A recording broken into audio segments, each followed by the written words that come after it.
প্রিয় শিক্ষার্থী বন্ধুরা, আশা করি সবাই ভালো আছেন, সুস্থ আছেন, নিরাপদে আছেন। আজকে আমরা আলোচনা করছি একটি বিশেষ ক্লাস, এক্সট্রা ক্লাস। আজকে কিছুক্ষণ আগে আমি নিয়েছি একটি পরীক্ষা, দ্য পেনাল কোডের উপরে। ফুল মার্কস 60, টাইম ছিল 2 আওয়ার্স। মূল পরীক্ষার সময় হচ্ছে 2 ঘন্টা, এবং যে অ্যান্সার স্ক্রিপ্ট, যে পরীক্ষার খাতা, সেই খাতার ছবি উঠিয়ে সেগুলো নিয়ম মাফিক সঠিকভাবে পিডিএফ অথবা ফটো সেন্ড করার জন্য আমি এক্সট্রা 10 মিনিট সময় দিয়েছিলাম। তাহলে আপনারা 2 ঘন্টা লিখার পরে, অর্থাৎ 9টা 30 থেকে 11টা 30 পর্যন্ত লিখার পরে অবশ্যই লেখা বন্ধ করে ছবি তোলা বা পিডিএফ তৈরি করা শুরু করবেন। এবং যে নিয়ম কানুন আমি দিয়ে দিয়েছি সেগুলো ফলো করার চেষ্টা করবেন। খাতা সিরিয়ালে দেওয়ার চেষ্টা করবেন, খাতা দেখতে সুবিধা হয়। যদি খাতা সিরিয়ালে না দেখেন, মানে না পাঠান, তাহলে কিন্তু হয়তোবা খাতা বাতিল করে দিতে পারি। যে রুলস নিয়মগুলো আপনি আহ মেনে খাতা সেন্ড করতে পারছেন না, ছবি বা পিডিএফ, সেক্ষেত্রে আমাকে দিনে জানাবেন, মেসেজ করবেন যে এই প্রবলেম আমি জানছি না, তাকে আমি শিখিয়ে দেব। অথবা আপনি নিজে না পারলেও আপনার পরিবারের কেউ বা ফ্রেন্ড সার্কেলের কেউ যদি পারে, তো তার কাছ থেকে অবশ্যই শিখে নেবেন হাতে কলমে। তো প্রথমেই চলে যাই। আজকেরই পরীক্ষা, ক্লাস টেস্ট 2 ছিল 17/5/2025। আমরা বা রিটেন প্রিপারেশন 2025, যেটা জুন মাসের 28 তারিখে অনুষ্ঠিত হবে। আমার টার্গেট ছিল আরো পরে হয়তো বা অনুষ্ঠিত হবে, আরো 1 মাস সময় পাবো। কিন্তু বার কাউন্সিলের যে ইলেকশন মে মাসে হওয়ার কথা, সেটা না হওয়ার কারণেই তাদের একটু সুযোগ হয়েছে 1 মাস আগে পরীক্ষা নেওয়ার। ইলেকশন হলে অবশ্যই জুন মাসে পরীক্ষা নেওয়া সম্ভব হতো না। তো যাই হোক, পরীক্ষার ডেট নিয়ে আমাদের আর কোনো কনফিউশন নেই। আশা করি সেই ডেটে পরীক্ষা হবে এবং আমরা সেইভাবে নিজেদেরকে প্রস্তুতি নিব। আজকে এই ক্লাস শেষে আপনাদেরকে একটি নতুন রুটিন দিয়ে দিব। যে রুটিনে চারটা চারটা করে ক্লাস হবে সপ্তাহে, এবং একটা করে ক্লাস টেস্ট হবে। এবং খুব দ্রুত আগামী 2 সপ্তাহের মধ্যেই এই কোর্সটা কমপ্লিট করে দেওয়া হবে। এবং ঈদের আগেই রিভিশন ব্যাচও শুরু হয়ে যাবে। এবং যারা আমার ইউটিউবে ভিডিওটা দেখছেন, তাদের জন্য বলে রাখি যে আমার এমসিকিউ এবং রিটেন যে রিভিশন ব্যাচ, সেটার অ্যাডমিশনও হয়তোবা আমি আগামীকালকে একটা ভিডিওর মাধ্যমে ওপেন করে দেব। এমসিকিউ ক্লাস হয়তোবা ঈদের আগে একটা হতে পারে বা দুইটা হতে পারে, আর বাকি ক্লাসগুলো ঈদের পরে হবে। তবে রিটেন ব্যাচকে প্রায়োরিটি বেশি দেওয়া হবে। রিটেন রিভিশন ব্যাচে অনেক ক্লাস নেওয়া হবে, সপ্তাহে 3টা করে পরীক্ষা নেওয়ার প্ল্যান করছি, যেহেতু 1 মাস কম সময় পাচ্ছি। অতএব আপনারা যদি আমার মতো এনার্জি নিয়ে পড়াশোনা করেন, শত ব্যস্ততা থাকার পরেও পড়াশোনাটাকে যদি আপনি অবহেলা না করেন, আশা করি সমস্যা হবে না, প্রস্তুতি ভালো থাকবে। এবং আমি আজকে যে প্রশ্নটি করেছি, এই প্রশ্নপত্রের মান সম্পর্কে আপনাদের মন্তব্য শুনবো। তবে আমি এই প্রশ্নটিতে কিছু সহজ প্রশ্ন রেখেছি, কিছু কঠিন প্রশ্ন বা নতুন প্রশ্ন রেখেছি, কিছু প্রশ্ন আমার নোট থেকে কমন দিয়েছি, কিছু প্রশ্ন কমন দিইনি। প্রবলেমেটিক প্রশ্ন আবার কি করেছি, একটু পরিবর্তিত রূপে আপনাদের সামনে উপস্থাপন করেছি। যাদের এমসিকিউ নোটের দখল ভালো আছে, আমার যে এমসিকিউ নোট বা ফাইনাল টাচ নোট বা বিআর এক, তারা আশা করি ভালো উত্তর করতে পারবেন। তো প্রথমেই 1 নম্বর প্রশ্নের উত্তর নিয়ে কথা হবে। 1 নম্বরে ক, দা পেনাল কোড 18 and 60 এ বর্তমানে কত প্রকারের দণ্ডের বিধান আছে? কে বলতে পারবেন কত প্রকারের দণ্ডের বিধান আছে? হাত উত্তোলন করেন। হ্যাঁ। স্যার আসসালামু আলাইকুম। ওয়ালাইকুম আসসালাম। পরীক্ষা স্যার খুব কেমন কম হয়েছে সময়ের বলেন? মধ্যে স্যার পরীক্ষা আলহামদুলিল্লাহ ভালো হয়েছে, তবে প্রচুর লিখতে হয়েছে, প্রচুর লিখতে তো প্রশ্ন হবে, লেখার দিকে। লিখতে তো হবে। 5 প্রকার। আচ্ছা, আপনি থেমে জি। থাকেন, আরেকজনকে জিজ্ঞাসা করি কি কি। শামসুজ্জামান সাহেব, আপনি বলেন 5 প্রকার কি কি?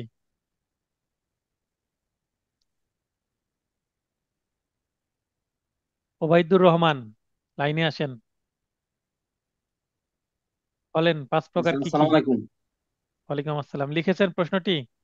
জি স্যার, 5 প্রকার হলো মৃত্যুদণ্ড, যাবজ্জীবন, জরিমানা, সম্পত্তি বাজেয়াপ্ত, কারাদণ্ড। কারাদণ্ড আবার 2 প্রকার: সশ্রম এবং বিনাশ্রম। জরিমানা বলা যাবে না, বলতে হবে অর্থদণ্ড। যদি জরিমানা বলেন 1 নম্বর অবশ্যই কেটে দিব। কারণ আমি ভিডিওতে বারবার জরিমানা। বলেছি জরিমানা শব্দটা পেনাল কোডের সাথে যায় না। জরিমানা সিভিল ম্যাটার্স। ওকে। আমি তো জরিমানা লিখে ফেলছি স্যার। তাহলে নম্বর কাটা যাবে। ভুল করছেন, এই যে আমি সংশোধন করে দিলাম। এটা রেকর্ড হচ্ছে, আচ্ছা। হ্যাঁ। আমি জি স্যার। রেকর্ডিং দিব সবগুলো। ক্লাস টেস্টের হয়তো বা রেকর্ডিং সবাই আমি করব না, স্যাম্পল হিসাবে দু একটা দিলাম। জি জি। এরপরে যারা, যেমন হঠাৎ এটা আমি সিদ্ধান্ত নিয়েছি, এটা রুটিনে ছিল না, হঠাৎ ক্লাস। তবে আপনাদের মতামত চাচ্ছি যারা লাইনে আসেন, যে এই যে পরীক্ষা শেষ করে 5 মিনিট, 7 মিনিট বা 10 মিনিটের মধ্যে যদি সলিউশন ক্লাসটা নিয়ে নিই, তাহলে কেমন হয়? না, ঠিক আছে স্যার, ভালোই হয়। আর একটা জিনিস স্যার, 4 নম্বরের যে আহ, কটা, এটা তো আমি দয়া দেই দ- নাই, দ- আমি দ- সময় দয়া দয়া সময় করে পাইনি। দয়া করে এইভাবে এইভাবে ব্রেক করবেন না, জাম্প করবেন না। আমি সিরিয়ালে আসছি, ঠিক আছে, ওকে। সিরিয়ালে আসছি, সেখানে গেলে সেখানে কথা হবে। আচ্ছা স্যার, আপনাকে জি, যে আসসালামু আলাইকুম। জায়গায় প্রশ্ন করছি সেই জায়গায় আমার বক্তব্য যেটা আমি প্রশ্ন করছি, রুবেল ভাই বলেন যে আজকের হঠাৎ ক্লাসটা নেওয়াতে কি সুবিধা হলো না অসুবিধা? সুবিধা স্যার, নিঃসন্দেহে স্যার। যুক্তি কি সুবিধার? যুক্তি হচ্ছে যে আহ, আমরা যে পরীক্ষাটা দিলাম বা পরীক্ষাটা হুম, দেই, তো হুম, দেখা গেছে যে সাথে সাথেই সমস্যাগুলো মাথায় থাকে। তো যখন হুম। ক্লাসটা হয়, এই ক্লাসটা হলে আমাদের সমস্যাগুলো এই ক্লাসেই সমাধান হয়ে যায়, মানে বেশিরভাগই। তার মানে আমরা এই সময়ের কাজ সময়ে সেরে ফেলবো। রাইট পরবর্তীতে স্যার। ক্লাস টেস্ট নিলে সেটা আবার নলেজে নিতে হবে, মাঝখানে দু একটা সাবজেক্টের ক্লাস হয়ে যাবে, আরেকটা কিছু মাথায় প্রবেশ করবে, জ্যামও হয়ে জি যাবে স্যার। ব্রেন, জি স্যার। ব্রেনের জ্যাম লেগে যাবে মাথায়, তাই না? ওই যে তথ্যের জ্যাম। তো এই কারণে চিন্তা করলাম, এবং আমি রুটিনে এটাই করব, যেদিন পরীক্ষা থাকবে সেদিন এক্সট্রা ক্লাস থাকবে, এই সলিউশন ক্লাস সেদিনই থাকবে, আমার যতই কষ্ট হোক। এবং আপনাদেরকেও একটু রাত জেগে ক্লাসগুলো করতে হবে। বেশি সময় লাগবে না, আধা ঘন্টায় হয়ে যাবে, সর্বোচ্চ 40 মিনিট। তো ঠিক আছে, তাহলে জরিমানা লেখা যাবে না, তাহলে সংক্ষেপে দণ্ডের বিধানগুলো আলোচনা করুন। আশা করি নোট থেকে কমন পেয়েছেন। আপনি কি মনে করেন মৃত্যুদণ্ড, এটা একটা নতুন প্রশ্ন, যে মৃত্যুদণ্ড একটি মানবতা বিরোধী দণ্ডের বিধান? আপনার উত্তরের সপক্ষে যুক্তি প্রদর্শন করুন। এই প্রশ্ন আসার সম্ভাবনা কম, কিন্তু যদি এই ধরনের কিছু সৃজনশীল প্রশ্ন করে ফেলে, কি করবেন? আপনার ব্রেন কিভাবে রিয়্যাক্ট করে সেটা আমার দেখা উচিত।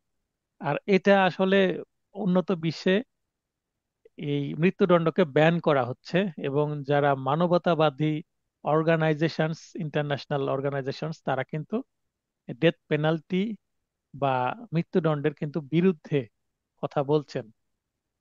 তো সেটা নিয়ে কথা হবে, আমি এটার অ্যান্সারও দিয়ে দেবো ক্লাস শেষ, ক্লাসের মধ্যেই আমি অ্যান্সারিং হিন্টও আমি ভিডিওতে আলোচনা করব। তো এই প্রশ্নটা করে, এই প্রশ্নের অংশটুকুর উত্তর কে লিখেছেন? আমি লিখেছি এখন স্যার। আমি, আচ্ছা, আহ, এই এই প্রশ্নটা করাতে আপনি যখন প্রথম লক্ষ্য করলেন প্রশ্নটা পেয়ে, তো এই প্রশ্নটা দেখে আপনার অনুভূতিটা কেমন ছিল, বলেন, রিয়াকশন কেমন ছিল? আহ, আমি স্যার এটাকে ভালোভাবে নিয়েছি এই জন্য যে, কারণ হচ্ছে যে এই প্রশ্নটা আমার কাছে নিঃসন্দেহে একটা সৃজনশীল প্রশ্ন মনে হয়েছে। এবং কি পরীক্ষার হলে দেখা গেছে উত্তর থাকবে কম, হ্যাঁ কম কথায়, মানে পরীক্ষককে সন্তুষ্ট করা যাবে, কিন্তু উত্তর হুম, করাটাই হচ্ছে যে সাহসিকতার বিষয়। তো হুম। সেই জন্যই মানে এই প্রশ্নটাকে আমি মানে পজিটিভলি নিয়েছি। এবং কি আমি মানবতা বিরোধী মৃত্যুদণ্ড মানবতা বিরোধী অপরাধ হিসাবে নয়, মানে এটা মানবতা বিরোধী অপরাধ নয়, সপক্ষে যুক্তি লিখেছি স্যার। তার মানে মৃত্যুদণ্ড থাকার পক্ষে আপনি, তাই তো? আমি পক্ষে, যেহেতু এখনো ব্যান করছে বিভিন্ন দেশ, এখনো করে হুম, নাই।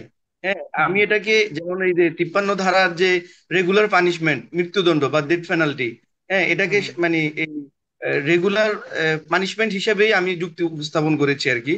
যদিও আরো আচ্ছা। কিছু কথা বলেছি, বা এখানে ওই যে মানবতা বিরোধী অপরাধ কোনগুলো, জেনোসাইড মানে একটা রাষ্ট্র এবং কি বেসামরিক নাগরিক, নিরস্ত্র নাগরিক, এই বিষয়গুলো ইয়ে করে ওই সংজ্ঞায়িত করে তারপরে মানবতা বিরোধী অপরাধটাকে স্পষ্ট করে তারপরে এটা যে মৃত্যুদণ্ড যে মানবতা বিরোধী অপরাধ নয় সেটার উত্তর করেছি স্যার। হুম, আচ্ছা। এইটা, এই যে এই আইনটা কত সালের আইন? পেনাল কোড কত সালের আইন? 1860 সালের স্যার। কত বছর আগের আইন, সেটা এই আইনটা কি মনে করেন 100% রেলিভেন্ট? এই আইনের অনেক লিমিটেশনস আছে এই মুহূর্তে, তাই নাকি অ্যামেন্ডমেন্ট হওয়া দরকার না? সেই অর্থে স্যার কথা থাকবে, কিন্তু এটা আপনি স্যার সমাধান করে দিলে আমরা হয়তো সতর্ক হবো আর কি আর উত্তর করতে। সমাধান তো ডেফিনেটলি দিব, সমাধান তো দিবই, এবং ক্লাসের মাঝখানে সমাধান পাবেন। আপনাদের মতামত নিয়ে এখানে ভুল হোক, আপনার কিন্তু স্যার, সঠিক হোক, কিন্তু স্যার, ট্রাই করতে হবে। স্যার, এই যে পরীক্ষার যে 2 ঘন্টা প্রেসার, এই জি প্রেসারের স্যার, মধ্যেই এই ধরনের আনকমন সৃজনশীল প্রশ্নের উত্তর আপনাকে টাচ করতে হবে। যে টাচ করবে তার মধ্যে কি হবে, ইমপ্রুভমেন্ট আসবে, স্কিলনেস বা দক্ষতা তৈরি হবে। এবং যে টাচ করবে না, স্যার, অ্যাভয়েড করে যাবে, সে কিন্তু কিছু শিখতে পারবে না এখানে। স্যার, একটা কথা বলতে চাচ্ছিলাম আর কি, যদিও মানে দীর্ঘায়িত হয়ে যাচ্ছে কথা। সেটা হচ্ছে হুম। যে এই, দণ্ড প্রদানের উদ্দেশ্য কি?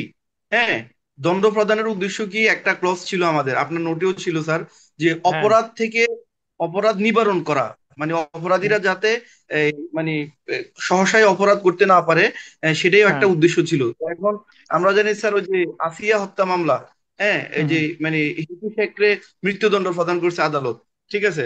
তো এখন বিষয়টা হচ্ছে যে স্যার, যে যদি এই মানবতা বিরোধী অপরাধ বলা হয়, হ্যাঁ, এই এই অজুহাতে বা এই কারণে যদি মৃত্যুদণ্ড প্রদান করা না হয়, তাহলে অপরাধের মানে প্রবণতাটা আরো বেড়ে যাওয়ার একটা চান্স তৈরি হয়ে যাবে স্যার। সেটা এখানে আমি কারণ কি, আমি আর্গুমেন্ট তো আপনি দিয়েছেন, এটা তো লিখছেন নাকি? জি স্যার, জি। আচ্ছা, দেখি আপনার খাতা দেখবো তো আমি। আপনার খাতা আচ্ছা স্যার, দেখলে আমার আমি কথা মূল্যায়ন করব। স্যার, এখানে এখানে পক্ষে পক্ষে লিখলেও, হ্যাঁ লিখলেও এখানে নম্বর পাওয়া যাবে, না লিখলেও নম্বর পাওয়া যাবে। কিন্তু আপনার হ্যাঁ এবং নাকে আপনাকে জাস্টিফাই করতে পারতে হবে যুক্তির মাধ্যমে। জি আই স্যার, এম ক্লিয়ার, মানে আমি কি আপনাকে জি স্যার, জি স্যার, ক্লিয়ার জি, করতে জি পেরেছি স্যার। কিনা? তো এখানে দেখা যাক, আমি যদি ক্লিয়ার করতে পারি আপনাকে, তাহলে এই ধরনের প্রশ্ন আপনি কি মনে করেন, মানে এখানে আপনাকে উত্তর করতে হবে, এবং সেটাকে যদি সঠিকভাবে যুক্তির মাধ্যমে জাস্টিফাই করতে পারেন, আপনি নম্বর পাবেন। আমার মতের জি সাথে স্যার, মিল না হলেও আপনি নম্বর পাবেন। ঠিক আছে? Thank you sir. তো এখানে কিন্তু রিসার্চের জায়গা, হ্যাঁ, এখানে রিসার্চের জায়গা। বুঝতে পারেননি? এই প্রশ্নটা করার উদ্দেশ্য কিন্তু অনেক সুদূর প্রসারী। আপনাকে ভাবতে শেখাবে আইনের বাইরে গিয়ে। তাহলে আপনি ভবিষ্যতে কি আইন নিজে তৈরি করার মতো সক্ষমতা তৈরি হবে। আচ্ছা, এর এর আমি শামসুজ্জামান ভাইকে 5-7 বার সুযোগ দিয়েছি লাইনে আসার। আপনি হয়তোবা ফোনের কাছে নাই, শুধু হাত উত্তোলন করে বসে আছেন। দেখেন, কেউ যদি হাত উত্তোলন করেন, আমি একটা সুযোগ দেবো, আপনার স্ক্রিনে লেখা আসবে মাইক অন করুন, এই ধরনের।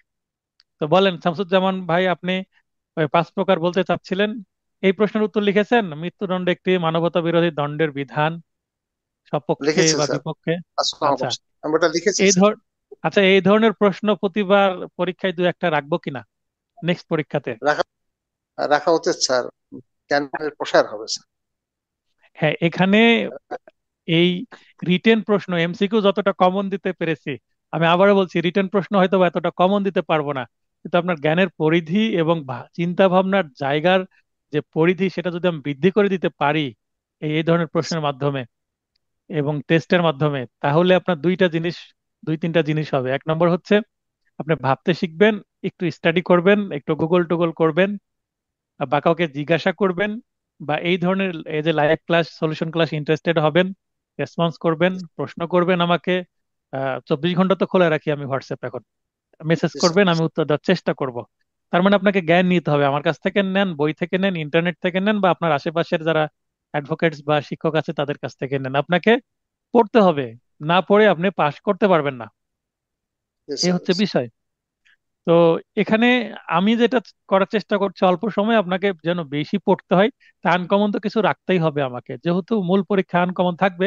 তাহলে আপনার জ্ঞানের পরিধি বৃদ্ধি পাচ্ছে, পড়াশোনা একটু বেশি করছেন, 2 নম্বর, 2 ঘন্টা পরীক্ষায় একটা চাপের মধ্যে থাকছেন, এই সিচুয়েশনে এ ধরনের আনকমন প্রশ্ন টাচ করছেন কিনা সেটা দেখবো। যদি টাচ করেন, কি লিখছেন, সেন্টেন্স মেকিং ঠিক হচ্ছে কিনা, বানান ঠিক হচ্ছে কিনা, বা চাপের মুখে পড়ে হাতের লেখা খুবই জঘন্য হয়ে যাচ্ছে কিনা, পড়ার অযোগ্য হচ্ছে কিনা, এগুলো কিন্তু অবজার্ভের বিষয়। তারপরে আমি কিন্তু একজন একজনকে কি দিব, সলিউশন দিব। যেমন এই এই যে এই পরীক্ষাটা হলো, যারা যারা পরীক্ষা দিয়েছে, আমি চেষ্টা করব নেক্সট পরীক্ষার আগেই, হয়তো বা একদিনে দিব না, আমি হোয়াটসঅ্যাপে সময় দিব।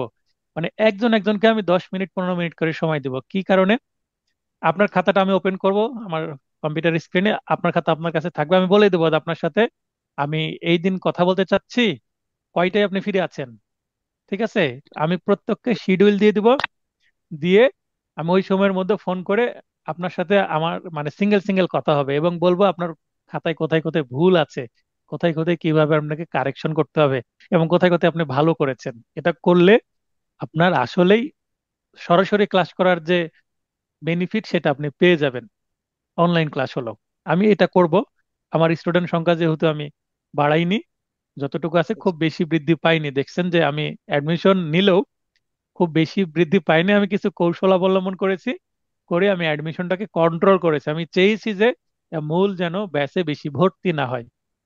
তবে হ্যাঁ, রিভিশন ব্যাচে আমি আবার ভর্তি নিব কিছু, যেটা হয়তোবা এই ক্লাস শেষ হওয়ার পরে ফাইনাল টেস্ট টাস্ক ক্লাস থেকে, ফাইনাল টাস্ক ক্লাস হয়তোবা এই মাসের শেষেই বা জুনের শুরুতেই শুরু হবে এরকম।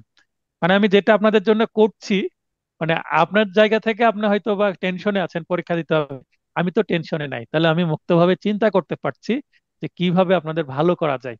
তো যেটা আমি ভালো পরিকল্পনা করব আপনাদের মঙ্গলের জন্যই তো করব, তাই না? এবং ঠিক আছে।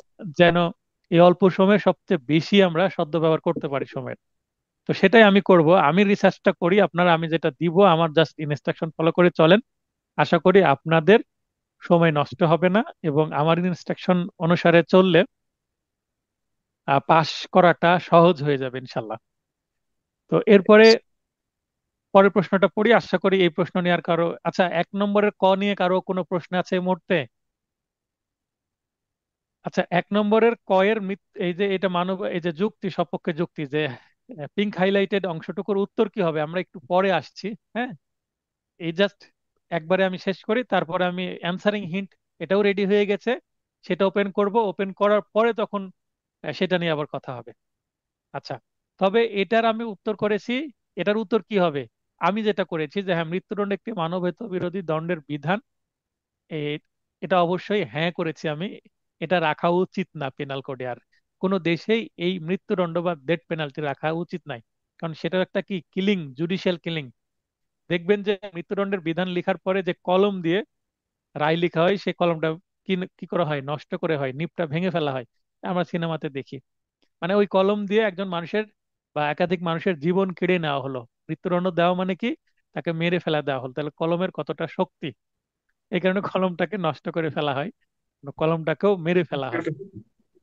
তো এটা কিন্তু একটা মানবতা বিরোধী দণ্ড। যদি আপনি মানবিক চিন্তা ভাবনা করেন তাহলে ডেফিনেটলি এটা মানবতা বিরোধী একটা বিষয়। তো এটার সপক্ষে আমি যুক্তি দেখিয়েছি, সেগুলো আপনারা কিছুক্ষণ মধ্যেই পাবেন।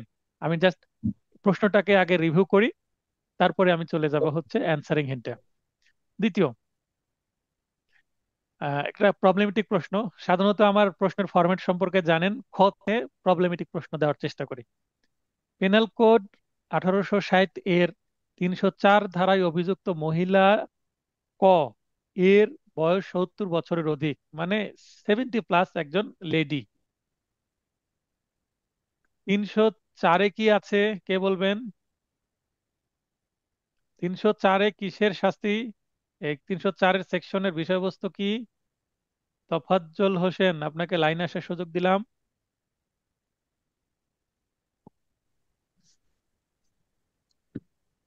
হ্যালো স্যার, আসসালামু আলাইকুম। হ্যাঁ, হ্যাঁ বলেন, হাত উত্তোলন কেন শুনতে করেছেন? পাচ্ছেন ওয়ালাইকুম স্যার? আসসালাম, শুনতে পাচ্ছি, বলেন।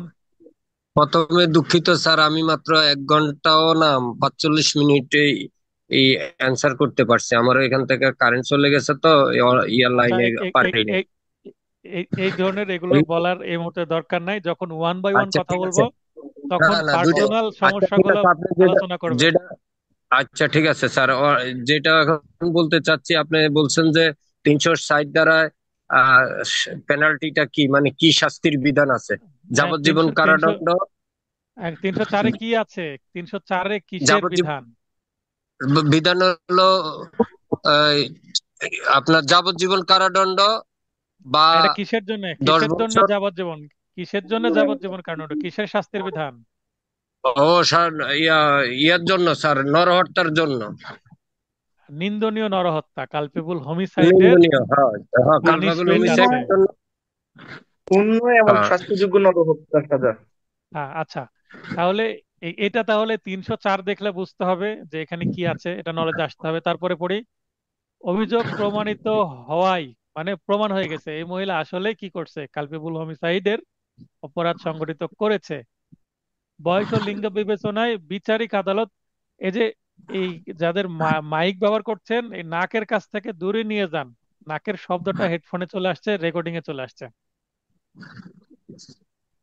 আর এই ঘষাঘষি করবেন না ইয়ারফোনটা, তাহলে নয়েজ আসবে।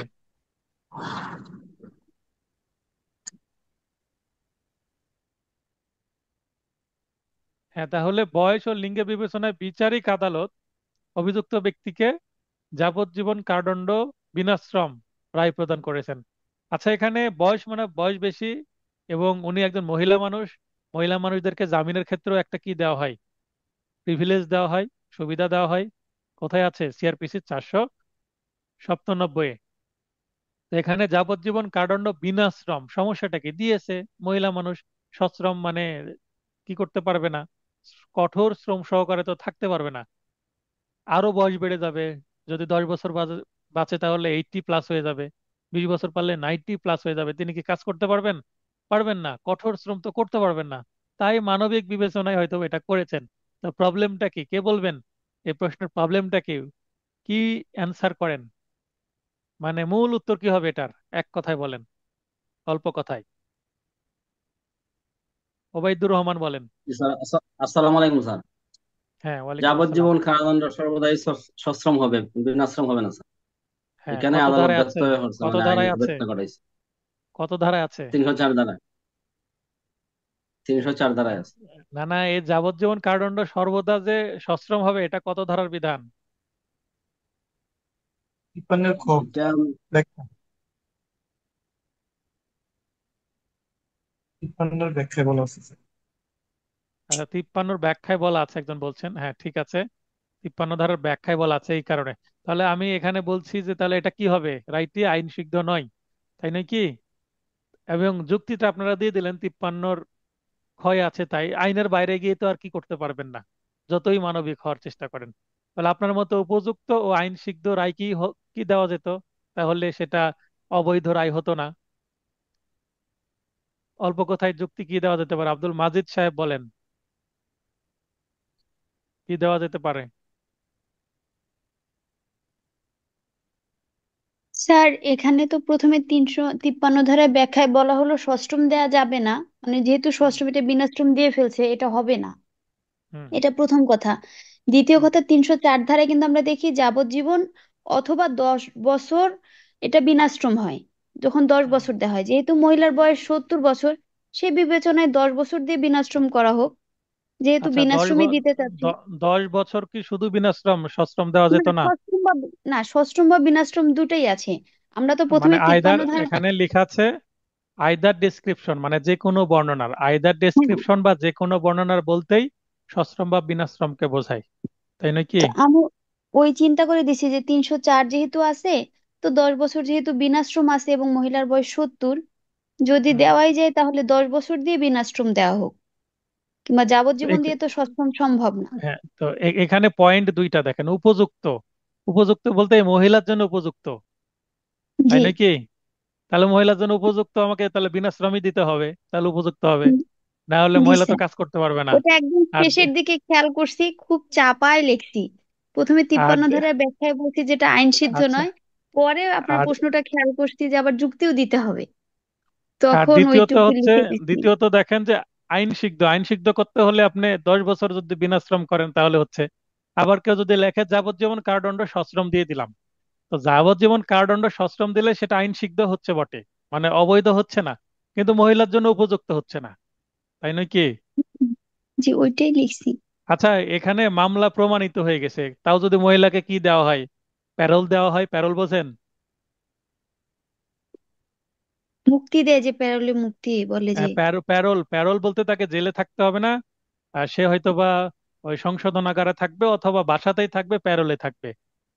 তো এই মার্ডার কেসের আসামিকে প্যারোলে আসলে দিলেও হয়তো বা বাসায় থাকবে না, সংশোধনাগারে থাকতে পারে। তো এই পয়েন্টও কিন্তু আপনি লিখতে পারেন। বিকল্প হিসাবে এর সাথে লিখতে পারেন যে সংশোধনাগারেও তাকে প্যারোলে পাঠানো যেতে পারে। তাহলে এটা করলে কি হবে জানেন? আপনারা যে আদালতে যান এবং রায়গুলো শোনেন এবং প্যারোল কি জিনিস এটাও বোঝেন, মানে আপনার লেখাটা আরো কি হবে, উন্নত হয়ে যাবে। আমি প্যারোল বলছি এই না যে এটা প্রথম লিখতে হবে। শুনলাম স্যার, এটা কখনো আদালতে শুনি নাই। তো এখানে এই মুহূর্তে প্যারোল নিয়ে খুব কিন্তু রেভলিউশন চলছে বর্তমানে এই সরকারের আমলে। প্যারোলে অনেক দেওয়া হচ্ছে, প্রতিটা জেলাতে, আমাদের রাজশাহীতেও দেওয়া হচ্ছে প্যারোল। আপনারা এই শব্দটা লিখে নেন, প্যারোল শব্দটা লিখে নেন এবং আহ, নিজ নিজ এলাকার আইনজীবীর মাধ্যমে প্যারোল কি জেনে নিবেন। বিশেষ করে যারা কোর্টে যান তারা নিজের সিনিয়রকে কালকে ফোন দিবেন যে স্যার প্যারোল কি বলেন তো। এবং এই এই এই মামলার এই যে প্রশ্নটা জিজ্ঞাসা করবেন, স্যার এই মামলায় কি একজন 70 বা 80 বছরের বৃদ্ধ মহিলাকে এই প্যারোল দেওয়া যেতে পারে কিনা, দিলে পদ্ধতিটা কি হবে, 2-3 মিনিটের একটা গল্প করে নিবেন, রেলিভেন্ট একটা জিনিস। আমি চেষ্টা করছি আপনাদের যেন আইন সম্পর্কে একটা উন্মুক্ত, ওপেন ধারণা তৈরি হয়। আইনে যা আছে তা তো জানবোই আমরা, তো এটা ডেভেলপমেন্ট কি হতে পারে সেটা নিয়েও ভাবতে হবে। ঠিক আছে? আচ্ছা, রনি আপু বলেন যে এই যে এই ধরনের প্রশ্ন করলাম, এই যে মৃত্যুদণ্ড একটি মানবতা বিরোধী দণ্ডের বিধান, এই ধরনের প্রশ্নকে কিভাবে দেখছেন? এটা লিখছেন? জি স্যার, সব লিখছি। ভুল এই হলেও ধরনের লিখবো প্রশ্ন, স্যার, কারণ ভুল করলে আপনি শিখাই দিবেন। হ্যাঁ সেটাই, এই ধরনের প্রশ্ন লিখা মানে রাখবো কিনা সেটা মতামত দেন। স্যার, যেহেতু জুডিশিয়ারি আমাদের সৃজনশীল প্রশ্নই বেশি করায়, এটা তো হুম, আমার মনে হচ্ছে যে বাকিগুলোর থেকে বেশি ইম্পর্টেন্ট। হ্যাঁ। কারণ এই টাইপ তো যদি আসে আমরা যাতে ভয় না পেয়ে যাই যে এরকম প্রশ্ন হইতেই পারে।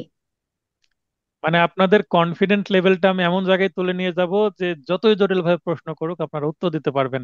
তাহলে এই সাহসটা যদি তৈরি হয়, তাহলে প্রশ্ন কঠিন না হলে সহজ হলে তো এই যে এমসিকিউ এর মতন খুব ইজি পার হয়ে যাবেন। আর কঠিন করলেও সমস্যা নাই, কারণ আপনার তো দক্ষতা তৈরি হচ্ছে, ভয় থাকছে না, 2 কলম লিখে আসলে পাশ হয়ে যাবে, টাচ করে আসলে নম্বর পাওয়া যাবে।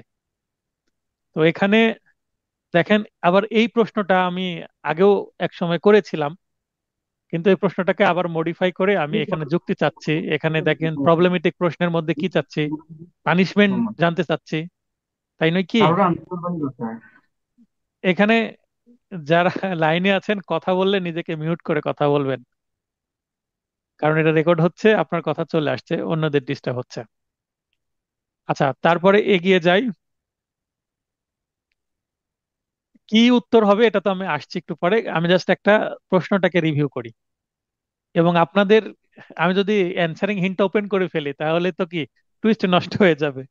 জাস্ট প্রশ্ন দেখে আপনারা কি লিখেছেন এবং এই মুহূর্তে কি চিন্তা করছেন সেই আপনাদের অনুভূতিটার সাথে একটু একমত হওয়ার চেষ্টা করছি, বা আমি জানতে জানতে চাওয়ার চেষ্টা করছি। আচ্ছা, 2-এর কতে বলছি আত্মরক্ষার অধিকার বলতে কি, এটা বহু কমন প্রশ্ন, এটা নিয়ে কোনো কথা হবে না, অ্যান্সারিং হিন্টও দিব না এটার।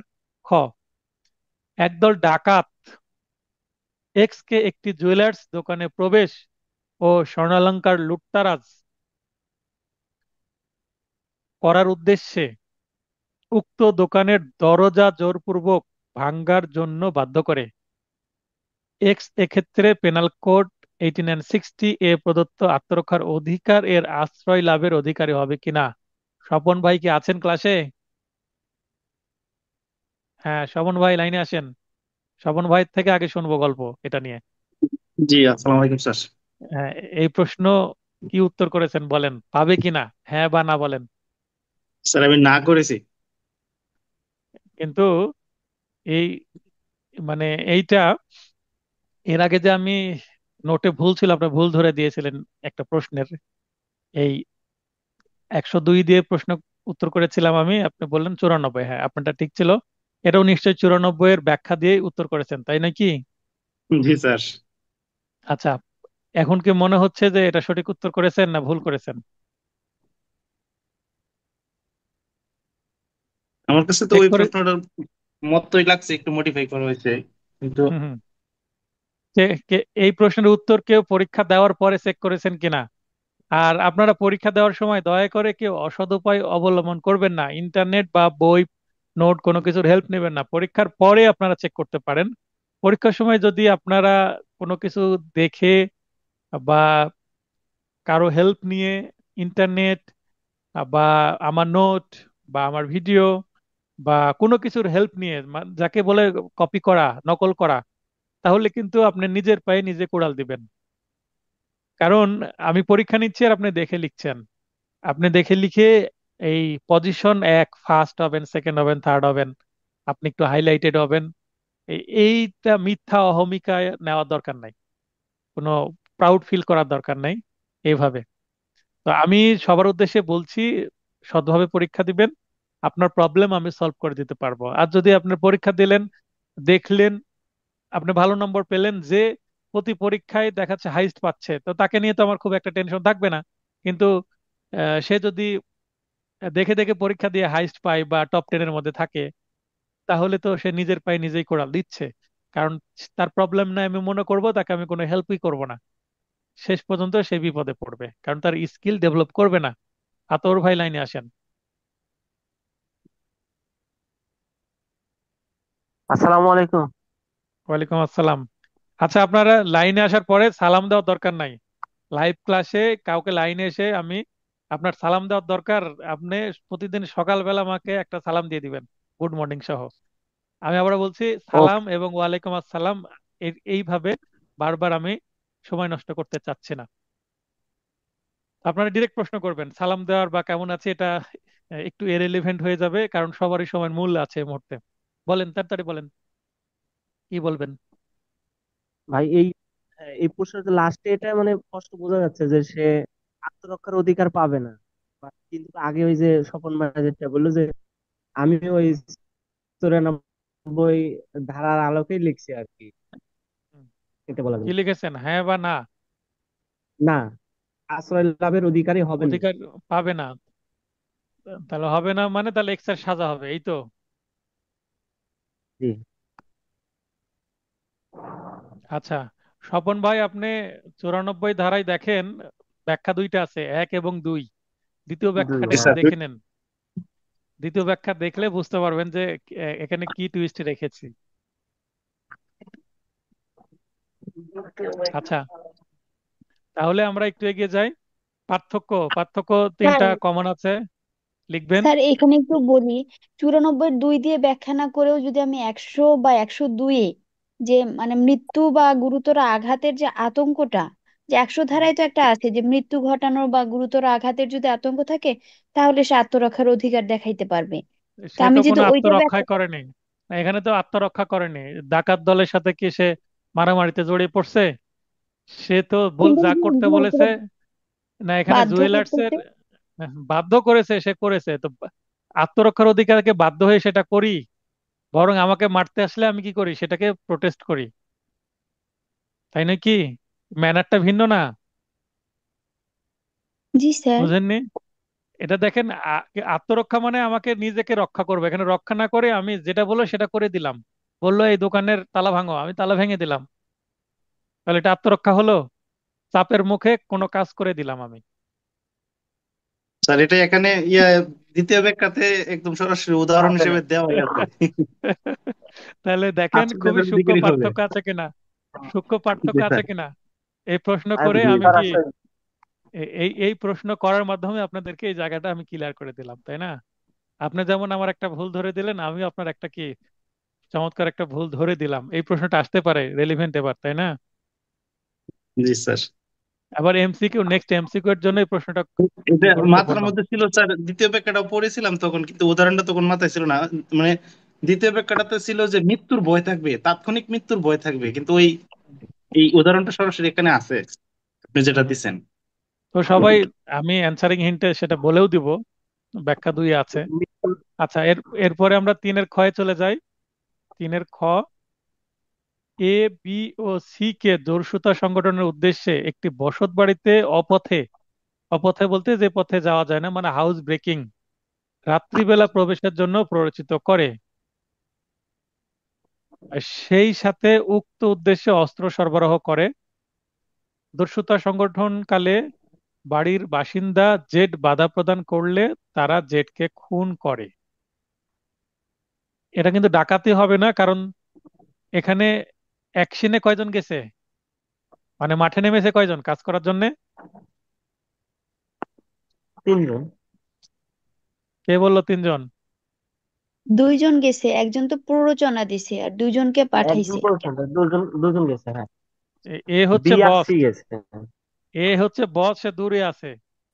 হ্যাঁ, সে শুধুমাত্র অস্ত্র দিয়েছে এবং বলেছে এটা হ্যাঁ, করলে হয়তো বা কিছু টাকা পয়সা দিবে, তাই নাকি? এ হচ্ছে বস, আর বি আর সি কাজে নেমেছে।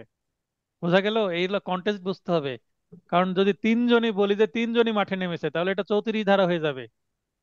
কারণ active part play of 3 offenders, 3 জনেরই যদি অ্যাক্টিভ পার্ট প্লে থাকে, তাহলে এটা 34 ধারার বিষয় হয়ে যাবে। কিন্তু এখানে এ বাসায় বসে আছে, অন্য কোথাও বসে আছে, ঘটনাস্থলে বা ক্রাইম সিন বা প্লেস অফ অকারেন্সে শুধু বি এবং সি গেছে। এতটুকু ক্লিয়ার যদি না হয়, এই প্রশ্নের উত্তর ভুল হয়ে যাবে। ঠিক আছে রনে আপু, বুঝতে পেরেছেন? স্যার এতক্ষণে বুঝলাম 4 নম্বর প্রশ্নটা লিখতে এত সময় গেছে যে প্রবলেমেটিকে মারাত্মক ভুলটা দেখতে পারিনি, এটা আমার পড়া প্রশ্ন ছিল।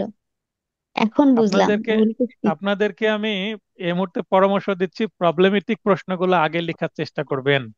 বর্ণনামূলক প্রশ্ন যতই কমন থাক না কেন, প্রবলেমেটিক প্রশ্ন, তারপরে পার্থক্য, এই ছোট ছোট জিনিসগুলো আগে লিখবেন। তবে প্রথমে প্রবলেমেটিক প্রশ্ন লেখা উচিত, বা ড্রাফটিং আগে লেখা উচিত। তো প্রবলেমেটিক প্রশ্ন যেহেতু ভাবতে হবে, তাই প্রথম দিকে যদি প্রবলেমেটিক প্রশ্নের উত্তর লিখেন, ঠান্ডা মাথায় এগুলো সলভ হয়ে যাবে, ম্যাথের মতো নয় এগুলো। তো আপনি যখন অনেকগুলো লিখে ফেলবেন, ব্রেনটা চাপের মুখে পড়বে। ওই মুহূর্তে প্রবলেমেটিক প্রশ্ন পড়তে গেলে এই যে ভাষার মার পাচ্ছে, আপনি ভুল করে ফেলবেন। স্বপন ভাই, কি বলবেন? জি স্যার, আমি বলতে চাচ্ছি যে যেমন এখানে এই 3-এর খ প্রবলেমেটিক আছে, আবার 4-এর খ আছে, 1-এর খ আছে। আমি কি এভাবে আলাদা আলাদা উত্তরগুলো করবো কিনা, যে 1-এর খ করে আবার চলে গেলাম 3-এর খ, আবার চলে গেলাম 4-এর খ, আবার পরবর্তীতে এই আবার এই করলাম এই এই 3-এর খ। এই হ্যাঁ, এখানে প্রবলেমেটিক প্রশ্ন এই কারণে আগে করতে বলছি, তার মানে এই না যে আপনি 3-এর খ করলেন, 4-এ খ করলেন, পরে আবার 3-এর কতে ফেরত আসলেন। আচ্ছা, এইটা করলে ভুল হবে কিনা এটা আমি আপনাদেরকে পরে জানাচ্ছি। আমি হ্যাঁ, তো আবারও ফিরে আসলাম। লাইসেন্স দরকার আপনাদের, কিন্তু আমিও রাত জেগে কম কষ্ট করছি না। তো আমি যদি কষ্ট করি আপনাদের লাইসেন্সের জন্য, আর আপনারা নিজেরা কষ্ট কেন করবেন না? রাত 1টা হোক, 2টা হোক, এইভাবে এক্সট্রা ক্লাস হতেই পারে। দিনে আমার সময় নাই, আমি রাতে ক্লাস নিচ্ছি।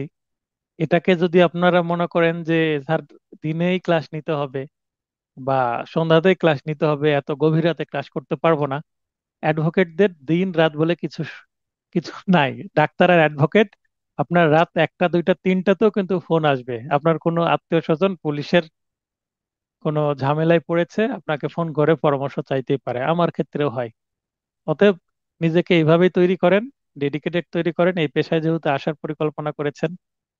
তো ধীরে ধীরে প্রথমে কিছু বিষয় পার্সোনালি যখন নিবেন, তখন দেখবেন যে কষ্ট হবে, মক্কেলের কষ্ট দেখে কষ্ট হবে।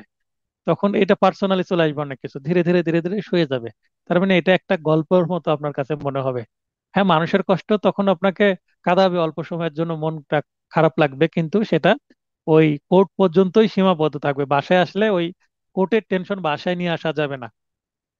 এবং কোর্টে কি হলো কি হলো না এগুলো নিয়ে বেশি বাসার মানুষের সাথে গল্প করা যাবে না, তাহলে কিন্তু আবার প্রবলেম সৃষ্টি হবে। এগুলো পরে আপনাদের সাথে আলোচনা হবে, যদি আপনারা অ্যাডভোকেট হন, কোনো প্রবলেম হয় এবং মামলা সংক্রান্ত বিষয়ে আমার সাথে পরামর্শ চান, তখন এই জিনিসগুলো শেখানো যাবে।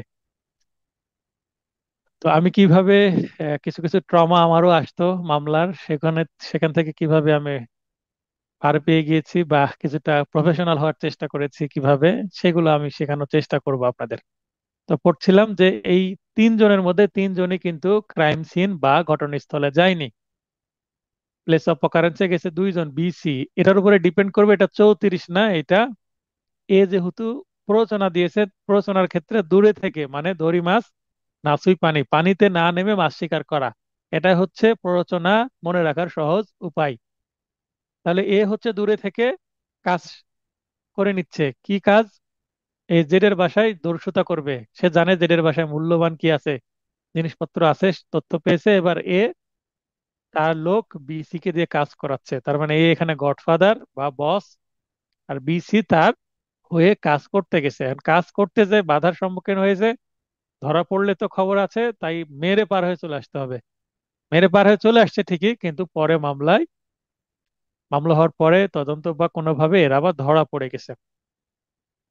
উক্ত ঘটনার জন্য উল্লেখিত তিনজনের দায় যুক্তিসহ বিশ্লেষণ করুন। দেখেন, এই প্রবলেমেটিক প্রশ্ন অন্যভাবে ছিল, কিন্তু এখানে প্রবলেমেটিক প্রশ্নের শেষের দিকে আমি কি বিশ্লেষণের জায়গা রাখছি, এবং এর চাওয়াটা বা বিচার্য বিষয় বা জিজ্ঞাসিত বিষয় কিন্তু আমি পরিবর্তন করছি।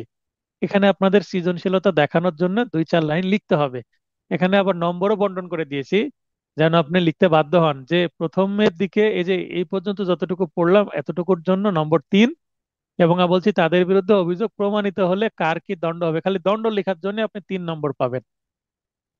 এবং দায়ী দায়িত্ব কি, মানে কি অপরাধ করেছে, কত ধারায় চার্জ গঠন হবে, এই সমস্ত বক্তব্য লেখার জন্য 3 নম্বর। এবং জাস্ট আপনি পানিশমেন্ট লেখার জন্য আলাদা 3 নম্বর দিব। তাহলে পানিশমেন্ট মুখস্থ করাটাও কি জরুরি বা গুরুত্বপূর্ণ, সেটা বোঝানোর জন্য কিন্তু এই স্টাইলে প্রশ্ন সেট করেছি আমি। আপনাদেরকে কোন দিকে নিয়ে যাচ্ছি, কোন দিকে নিয়ে যাচ্ছি, আমি যে ফাইনাল টাস্ক নোটটা রেডি করছি, তো সেইটা এই রিভিশন ক্লাসের জন্য আপনাদেরকে রেডি করছি আমি। যেমন আমার নোট রেডি হচ্ছে, তখন ফাইনাল টাস্ক থেকে যখন ক্লাস নিব, ফাইনাল টাস্কের লেভেলটা কিন্তু এই নোটের থেকে অনেক উপরে। তো প্রবলেমেটিক প্রশ্নকে এত জটিল ভাবে সেখানে দেখানো আছে কিছু কিছু, যে আপনার মাথায় ঢুকবে না। তো মাথায় ঢোকানোর জন্য আপনাদেরকে রেডি করছি আমি এই ক্লাস টেস্টের প্রবলেমেটিক প্রশ্ন সেট করে। কারণ আমার তো মূল নোটে এত জটিল প্রবলেমেটিক প্রশ্ন নাই, কারণ ওই সময় তো আমি তৈরি করতেই পারিনি। আমি তো ঠিকভাবে খাবারই সময় পাই না, আমি সেটা নিয়ে কাজ করব কখন বলেন। তাই আমি ওই নোটটা দিয়ে আপনাদেরকে বেসিক্স তৈরি করছি, এবং এই যে ক্লাস টেস্ট যারা দিচ্ছেন এখানে আপনাদের কিন্তু অনেক দক্ষতা তৈরি হওয়ার জায়গা তৈরি হচ্ছে। এখানে দেখি কারা কারা লাইনে আছেন। মোটামুটি লাইনের সংখ্যা ভালোই, রাত যদিও 1টা বাজে। তো ভালো লাগছে। আচ্ছা, পলি মোহান্ত আপু লাইনে আসবেন।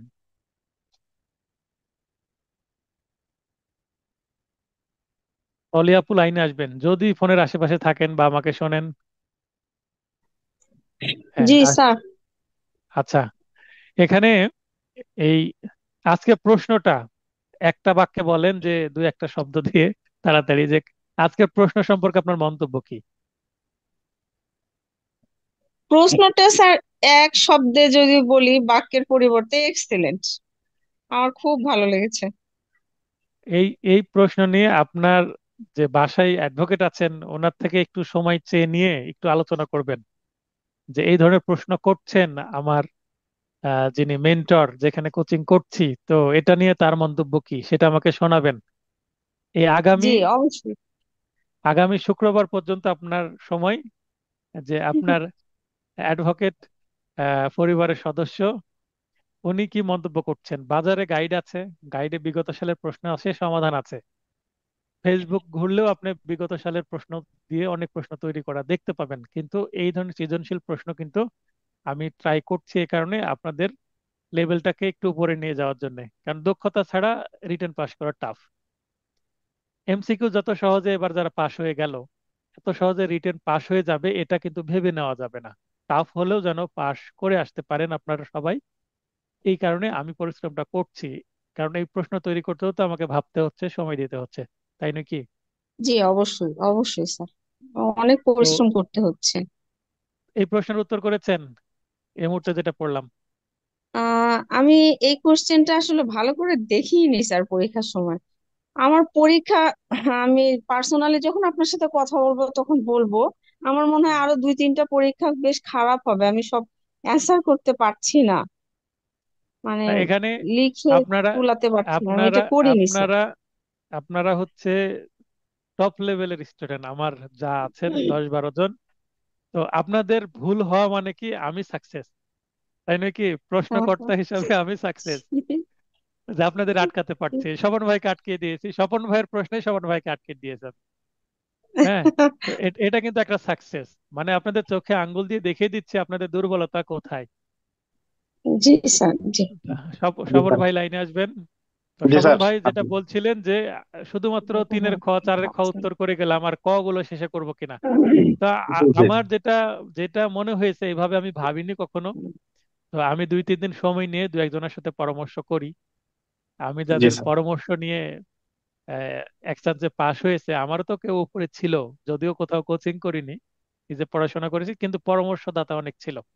তো আমি কিছু জায়গা থেকে পরামর্শ নিই, নিয়ে আপনাদেরকে অথেন্টিক তথ্য দেওয়ার চেষ্টা করব। তবে আমার যেটা মনে হয়েছে, আমি যেটা করেছি, হ্যাঁ, 3 লিখলে খ আগে লিখেন, ক পরে লিখেন, মানে 3 লিখলে 3-এরটাকে শেষ করেন, জি, তারপরে আমারও 4-এ যান। মতামত এরকম হ্যাঁ, যে এরকম হলেই তিনটাকে ভালো হবে। তিন ক খ গ যে তিনটা থাকে একসাথে শেষ করতে হবে, কিন্তু শেষ করতে গিয়ে না দেখা না, গেছে এখানে যে এখানে আপনার বাধ্যবাধকতা নাই যে আপনি সিরিয়ালি মেনটেন করবেন, র্যান্ডমও হতে পারে, নো প্রবলেম। কিন্তু হ্যাঁ, 3-এর ক নং প্রশ্নের উত্তর, 3-এর খ নং প্রশ্ন উত্তর, 3-এর ক 3-এর খ প্রতিবারই আপনাকে কি করতে হবে, 3 উল্লেখ করতে হবে। অনেকেই 3 তারপরে ক নং প্রশ্ন উত্তর পরে লিখছেন বা খ পরে লিখছেন, কিন্তু 3 আর রিপিট করছেন না। আমার নোটে যেভাবে দেখবেন যে অ্যান্সার করা আছে, এইভাবেই আহ, এই মানে প্রশ্নের নম্বরগুলো অ্যাড্রেস করবেন। আবার আমি গত পরীক্ষার খাতা দেখতে গিয়ে লক্ষ্য করেছি, অনেকেই প্রশ্ন নম্বরও ভুল করেন। আপনি 3-এর ক লিখছেন না 3-এর খ লিখছেন, এটাও ভুল, মানে ভুল হয়ে যাচ্ছে। এরকম করলে আমি নম্বর দিয়েছি, কিন্তু এই পরীক্ষায় এই ভুলগুলো হয়তোবা আমি নম্বর দিব না। এরকম আমি করতে পারি, এবং এরপরে আমি ওই যে 1 বাই 1 কথা বলবো, বলার পরে যেই জায়গাটা সলভ করে দেব, ওই জায়গাটা আর কি করব না, ক্ষমা সুন্দর দৃষ্টিতে দেখবো না। মানে আপনি যেই জায়গায় কারেকশন করে দিলাম 1 বাই 1 কথা বলার পরে, ওই জায়গায় ভুল করলে ওই জায়গায় কি করে দিব, আমি পানিশমেন্ট স্বরূপ নম্বর কমিয়ে দিব, বা খাতা বাতিলও হতে পারে। কারণ খাতা যখন বাতিল হবে বা নম্বর কাটবো, তখনই আপনার মনে দাগ কাটবে এবং আপনি সেই জায়গায় সতর্ক হবেন। তো এগুলো আমরা অ্যান্সারে হিন্টে গিয়ে দেখবো। তাহলে এখানে আমি এমনিতে বলি যে এ জাস্ট কি অ্যাবেটমেন্ট। তো এখানে 111 ধারা অনুসারে করতে হবে। 111 ধারায় কি আছে আমরা দেখব। তো ক হচ্ছে দস্যুতার প্ররোচনার জন্য তার শাস্তি হবে, আবার খুনের জন্য শাস্তি হবে, কারণ দস্যুতার ফলশ্রুতিতে কিন্তু খুন সংগঠিত হয়েছে। তার মানে এখানে murder is a obvious output of the robbery. Robbery থেকে কিন্তু মার্ডারটা হয়েছে, রবারি করতে গেলে মার্ডার হতে পারে, এটা কিন্তু একটা সমূহ সম্ভাবনা থাকে। তাই এখানে এই এর দুইটাই শাস্তি হবে। কিসের জন্য? এই রবারির অ্যাবিটমেন্টের জন্য এবং মার্ডারের জন্য। এবং বি সি এর কি হবে? বি সি এর রবারির জন্য সাজা হবে, আবার মার্ডারের জন্য সাজা হবে। তো কিভাবে এটা লিখতে হবে, আমি অ্যানসারিং হিন্টের মধ্যে এটা ডিটেলসে দিয়েছি। অন্তত ওই সাজার অংশটুকু ফরম্যাট আমি মেনটেন করিনি, ওই যে ঘটনা, বিচার্য বিষয়, এগুলো আপনারা ঠিক করে নেবেন। কিন্তু আমি লাস্টের পোর্শনটুকু কি মানে মূল উত্তরটুকু দিয়ে দিছি, এবং দণ্ড কিভাবে হবে সেটা আমি হুবহু দিয়ে দিছি। জাস্ট সেটা নিলেই হবে। একটু পরে আমি আসছি, সেই জায়গা সেই নোটটা ওপেন করব আমি, মানে অ্যান্সারিং হিন্ট। আচ্ছা, এরপরে 4-এর ক হুবহু নোট থেকে কমন, এটা আলোচনা করলাম না। এখানে 2 ডেফিনেশনের জন্য, আর 8 হচ্ছে 4-4-8 দুই জায়গায় বর্ণনা করার জন্য। উদাহরণ না থাকলে নম্বর কম পাবেন, উদাহরণ সহ বলে দিয়েছি। এখানে কেস ল উল্লেখ না করলেও হবে। বলে রাখা ভালো, আমি নিজে এক্সামসে পাশ করলেও এই 2বার পরীক্ষা দিতে হয়েছে, কারণ একবার পরীক্ষা বাতিল হয়েছিল, সবার জানেন। তো আমি এই যে পরিবর্তিত যে প্রশ্ন আসলো, ওই সময়কারই কিন্তু একজন ভুক্তভোগী, বা আমিও ভিকটিম। আমারও অনেক টাইম লস হয়েছে লাইসেন্স পেতে, কারণ অনেক আগেই আমার লাইসেন্স হয়ে যেত। ল কমপ্লিট করেছি 15 সালে, কিন্তু অন্য পেশায় থাকার কারণে এই পেশায় আসতে দেরি হয়েছে। হয়তো এই পেশায় আসতাম না। আমার শ্রদ্ধেয় স্যার ডক্টর আরিফুজ্জামান পল্লব স্যার, উনি এখন গ্রিন ইউনিভার্সিটি ঢাকা, সেখানকার উনি এখন ডিপার্টমেন্ট হেড হিসাবে আছেন। তো ওনার প্রতি আমি কৃতজ্ঞ যে উনি আমাকে এই পেশায় নিয়ে আসছেন ফিরিয়ে।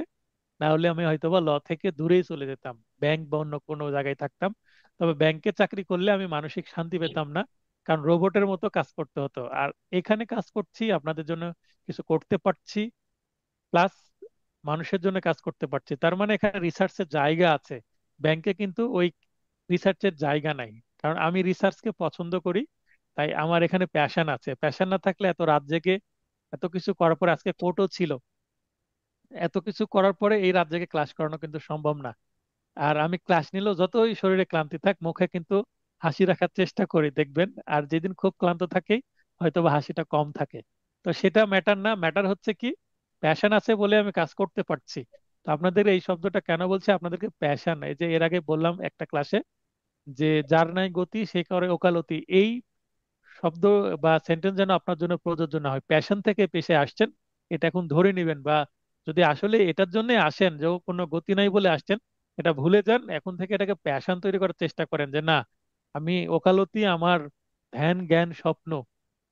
তাহলে আপনার ভাইভাতে আটকাবে না, এটা আপনাকে কিন্তু ভাইভাতে আটকানোর চেষ্টা করে যে আপনি কেন এই পেশায় আসছেন, এই প্রশ্ন করা হয়। তো কি উত্তর করবেন সেটা তো ভাইবার সময় বলবোই। আচ্ছা, খতে কি আছে, ক একটি রোগে ভুগছে যে, এমন একটি রোগে ভুগছে যে এক আঘাতেই তার মৃত্যু হওয়ার সম্ভাবনা আছে, তার মানে রোগী দুর্বল ব্যক্তি, অসুস্থ ব্যক্তি। খ এই কথা না জেনে ক কে দৈহিক জখম করার অভিপ্রায়ে এমন আঘাত করে যা একজন সুস্থ ব্যক্তির মৃত্যু ঘটতে পারে। এটা থেকে কি বুঝলাম যে ক এর রোগ আছে এবং খ সেটা জানেও, জানার পরেও তাকে এমন আঘাত করলো যে সে তো মারা যাবেই, সুস্থ ব্যক্তিও যাবে, এতটুকু বুঝলাম। এবার উক্ত আঘাতের ফলে ক মারা যায়, আউটপুট, ঘটনা ঘটলো, ইফেক্ট হলো। এক্ষেত্রে খ এর বিরুদ্ধে এই যে প্রশ্ন প্রথমে যেটা দিয়েছিলাম, খ এর কাছে ভুল করে ক আসছিল, আমি পরে কারেকশন করে দিয়েছি এবং বলেও দিয়েছি, কারণ এটা পড়লে আপনারা বুঝতে পারতেন যে এটা একটা ছোট একটা টাইপ মিস্টেক। এখন কিন্তু ঠিক আছে। দ্য পেনাল কোড 8960 এর কত ধারায় কোন অপরাধের জন্য চার্জ গঠিত হবে, তার মানে এখানে আপনাকে পানিশমেন্টের যে সেকশন সেটা অবশ্যই উল্লেখ করতে হবে। তাই আমি এইভাবে প্রশ্নের মধ্যে চার্জের কথাটা বলে দিয়েছি। যুক্তি সহ ব্যাখ্যা করুন কেন এই ধারায় চার্জ গঠন হবে, আপনাকে বলতে হবে। এটাকে উত্তর করেছেন, কি উত্তর করেছেন কে বলবেন, লাইনে আসেন। তার বিরুদ্ধে অভিযোগ প্রমাণিত হলে কি দণ্ড হবে, তার মানে এখানে আপনার প্রথম অংশের জন্য 4 নম্বর এবং জাস্ট পানিশমেন্ট লেখার জন্য 1 নম্বর, টোটাল 5 নম্বর। আচ্ছা আকাশ ভাই নতুন স্টুডেন্ট, রেসপন্স করবেন সবাই, যে যত রেসপন্স করবে তার তত লাভ হবে, রাত জেগে শুধু শুনলেই হবে না, কারণ এটা তো রেকর্ডিং হচ্ছে, রেকর্ডিং দিব আমি। তাহলে আপনি যদি রেসপন্স করেন তাহলে আপনার লাভ হবে, নাহলে রাত জাগায় কোনো লাভ নাই। হ্যাঁ, আকাশ ভাই বলেন। স্যার আমি 302 অ্যান্সার করছিলাম। 302 খুন, কি যুক্তি বলেন? জি স্যার। আচ্ছা আচ্ছা, যুক্তিটা পরে শুনছি, আরো আমি দু একজনকে জিজ্ঞাসা করি। আচ্ছা 302 বাদে কেউ অ্যান্সার করেছেন কিনা, 302 বাদে অন্য কোনো সেকশনে তার চার্জ গঠন হবে এটাকেও অ্যান্সার করেছেন কিনা? 302 বাদে, 302 বাদে কেউ অ্যান্সার করে থাকলে সে হাত উত্তোলন করেন। ফারুক ভাই লাইনে আসেন, স্বপন ভাই লাইনে আসেন। হ্যাঁ ফারুক ভাই বলেন, কত ধারায় অ্যান্সার করেছেন এটা? এটা 304 স্যার। 304 অ্যান্সার করেছেন, আচ্ছা। আর স্বপন ভাই? জি স্যার, আমি তো স্যার এই যে সে না জেনে আঘাত করছে এই বিষয়টা মাথায় ক্যাচ করছে, কিন্তু সুস্থ ব্যক্তি হ্যাঁ মারা যাবে এখানে তো 302 হবে। খুব মজার প্রশ্ন না? জি স্যার, এটা উদাহরণ আছে বইয়ে, কিন্তু তখন হ্যাঁ পরীক্ষার সময় আসলে ওই, মাথা কাজ করে না। আচ্ছা তাহলে এবার ফারুক ভাই বলেন যে এইটা 304 কিভাবে হবে, বুঝাই দেন, যুক্তি সহ ব্যাখ্যা করুন। কি লিখেছেন প্রয়োজনে দেখে বলেন, খাতা দেখে। এটা স্যার প্রশ্ন ছিল এরকম যে আপনার এই যে রোগে ভুগছে যদি এরকম হয়ে আঘাত করে, তাহলে এটা আপনার হলো উম, ইয়া তিনের তিন তিনের 3 নাম্বার ইয়াতে আছে যে আপনার 303 নম্বর ইয়াতে আছে, যদি হয় তাহলে ওইভাবে আঘাত করলে তাহলে তাকে খুনি শাস্তি হবে, নরহত্যা হবে না। কিন্তু যদি এখানে সে জেনে বুঝে দৈহিক জখম করার অভিপ্রায়ে আঘাত করে এবং সুস্থ ব্যক্তির মৃত্যু করতে পারে। ওরে আল্লাহ রে, ভুল হয়েছে ওরে মনে আল্লাহ, হয়। এবার এবার ওরে আল্লাহ হয়ে গেছে। আল্লাহ, আল্লাহ কিন্তু এই ভুল করলে আল্লাহ কিন্তু নম্বর দিবে না, পরীক্ষক নম্বর দিবে। তাহলে প্রবলেমেটিক প্রশ্নের মধ্যে কিন্তু অনেক প্যাঁচানো থাকবে। এই প্যাঁচটা ধরার জন্য আপনাকে কি করতে হবে, সতর্ক হতে হবে। কেমন সতর্ক? মনে করেন রাস্তা পিচ্ছিল, আমি লেখি গ্রামের রাস্তা যখন পিচ্ছিল হয় তখন আমরা কিন্তু পা টিপে টিপে হাঁটা বলে, তো যখন প্রবলেমেটিক প্রশ্ন পড়বেন একটু পা টিপে টিপে হাঁটার মতন সতর্ক হবেন, একটু স্লো ভাববেন, একটু টাইম দিবেন। প্রবলেমেটিক প্রশ্ন আপনার সময় নিবে, যদিও ছোট মনে হয়, অল্প লিখতে হবে, কিন্তু আপনাকে ভাবতে হবে বেশি। আগে ভাবেন। স্বপন ভাইকে বলি যে প্রবলেমেটিক প্রশ্ন মনে করেন এখানে 4-এর ক আপনি পরে লিখলেন, খ আগে লিখবেন, কিন্তু প্রবলেমেটিক প্রশ্নগুলো আগে যদি ভেবে নিতে চান, প্রবলেমেটিক প্রশ্নের মানে প্রশ্নের পাশে আপনি উল্লেখ করে দিতে পারেন যে এটা একটু পড়ে নিলাম, এটা কততে উত্তর করব, এটা মানে 302 হবে না 304 হবে, আপনি একটু ছোট করে লিখে রাখলেন, উত্তর একটু পরে করেন। মনে করেন যে আপনি 3-এর খ আগে লিখলেন, 3-এর খ লিখার পরে আপনি কি লিখবেন? তিনের 3-এর ক ক। লিখবেন। তো এখানে আপনি 4-এর খটা আগে পড়ে নেন। আহ 3-এর খ পড়ার পরে লিখার পরে এখানে আপনি 3-এর ক তো লিখবেন, লিখার আগে আপনি 4-এর খয়ে চলে যান। খয়ে যে প্রশ্নের পাশে বুঝে নেন যে এটা 304 না 302, কারণ ওই সময় ব্রেন একটু শার্প আছে। বা প্রশ্ন পাওয়ার পরে প্রবলেমেটিক প্রশ্নগুলো একবার পড়ে আপনি প্রয়োজনে একটু নোট নিতে পারেন, বেশি সময় লাগবে না। তো এটাও আহ, আমার পরীক্ষায় আপনি ট্রাই করে দেখতে পারেন, একবারে আপনার অ্যাডাপ্ট করতে পারবেন তা না, এক একজনের স্টাইল এক এক রকম। আবার ড্রাফটিং আছে, এই সাবজেক্টে তো ড্রাফটিং নাই। যখন ড্রাফটিং থাকবে, প্রবলেমেটিক প্রশ্ন থাকবে, ব্যাখ্যামূলক প্রশ্ন থাকবে। আহ, যখন মডেল টেস্ট নিব তখন কিন্তু খিচুড়ি বেশি। মনে করেন যে সবজি খিচুড়ির মতো অনেক এলিমেন্ট পাবেন একসাথে। 6-7 রকমের যে প্রশ্নের এই ধরন আছে সবগুলো একসাথে পাবেন। তখন আপনার মাথা আরো কিন্তু কাজ কম করবে, ব্ল্যাঙ্ক হয়ে যাবে, কি করব, জি। কিং কর্তব্য বিমূঢ় হয়ে যাবেন। ওই সময় এই আপনাকে মাথা প্রশ্নটা ঠান্ডা স্যার আমি রেখে লিখে শেষ করতে পারছি না, সিদ্ধান্ত আমি নিতে 50 হবে। মার্ক আনসার হ্যাঁ। করছি। এই প্রশ্নটা আমি তো লিখে শেষ করতে পারছি না, আমার লেখা তো 50 এখানে আনসার দেখেন, করছি এর মধ্যে। আহ, এই এখানে দেখেন প্রশ্ন করার সিস্টেমটা কি করেছে আমি। এই মুহূর্তে এই প্রশ্নটা পুরোটা পড়া হয়ে গেছে। এখন জি প্রশ্নের সিস্টেমটা যেটা করেছি আমি, আকাশ ভাইকে আগে আমি জিজ্ঞাসা করিনি। আকাশ ভাই, এই 4-এর ক্ষয়ের ব্যাখ্যাটা বলেন, কি লিখেছেন? স্যার যেহেতু স্যার 300 ধারায় স্পষ্ট উল্লেখ আছে যে এমন দৈহিক জখম যা আঘাত করে একজন স্বাভাবিক ব্যক্তির মৃত্যু ঘটাতে পারে, মৃত্যু হলে খুন হবে, এটা একদমই স্পষ্ট বিধান আছে। হুম। আর রাজঘটনের ক্ষেত্রে শাস্তির ধারা 302, স্যার এটা তো কোনো কনফিউশন ছিল না আমার। তো 3-এর খতে একটু কনফিউশন ছিল স্যার, ওই যে আমি 109, 111 জায়গায় 109 দিচ্ছি, আর হাউস ব্রেকিং এর জন্য 446 দিচ্ছি স্যার। আর এই আচ্ছা, যে এখানে স্যার, এখানে দেখেন, না, আপনাকে ওটা জিজ্ঞাসা করা হয়নি। এটা ব্যাখ্যা করছি, যখন টু দা পয়েন্ট একটু কথা বলবেন, হ্যাঁ, নাহলে প্রবলেম হবে, একটা পার হয়ে গেছে, কালকে কোর্টও আছে আমার। দেখেন এখানে ক এমন একটি রোগে ভুগছে যে এক আঘাতেই তার মৃত্যু হওয়ার সম্ভাবনা আছে, এটা দিয়ে আপনার মাথার মধ্যে কি ঢুকাই দিল? রোগের একটা বিষয় ঢুকাই দিল। তার মানে এখানে কয়ের রোগ আপনার মাথার মধ্যে প্রবেশ করলো। এবার এবার জি আপনি জি। মানসিক রোগী হয়ে গেলেন। এবার কি প্রবলেম হলো? আপনি চলে গেলেন হচ্ছে 304-এ। ওই 304-এর, অর্থাৎ ব্যতিক্রমের মধ্যে আপনার মাথাটা প্রবেশ করলো। এবার 300 ধারার যে ব্যতিক্রম আছে 5টা, এর মধ্যে আপনার মাথা চলে গেছে। এবার খ এই কথা জেনে বা এখানেও মিলে যাচ্ছে, এখন পর্যন্ত আপনার ব্রেন কিন্তু ওই 5টা ব্যতিক্রমের একটার মধ্যে ঘুরপাক খাচ্ছে। এরপরে আসি পরের দিকে।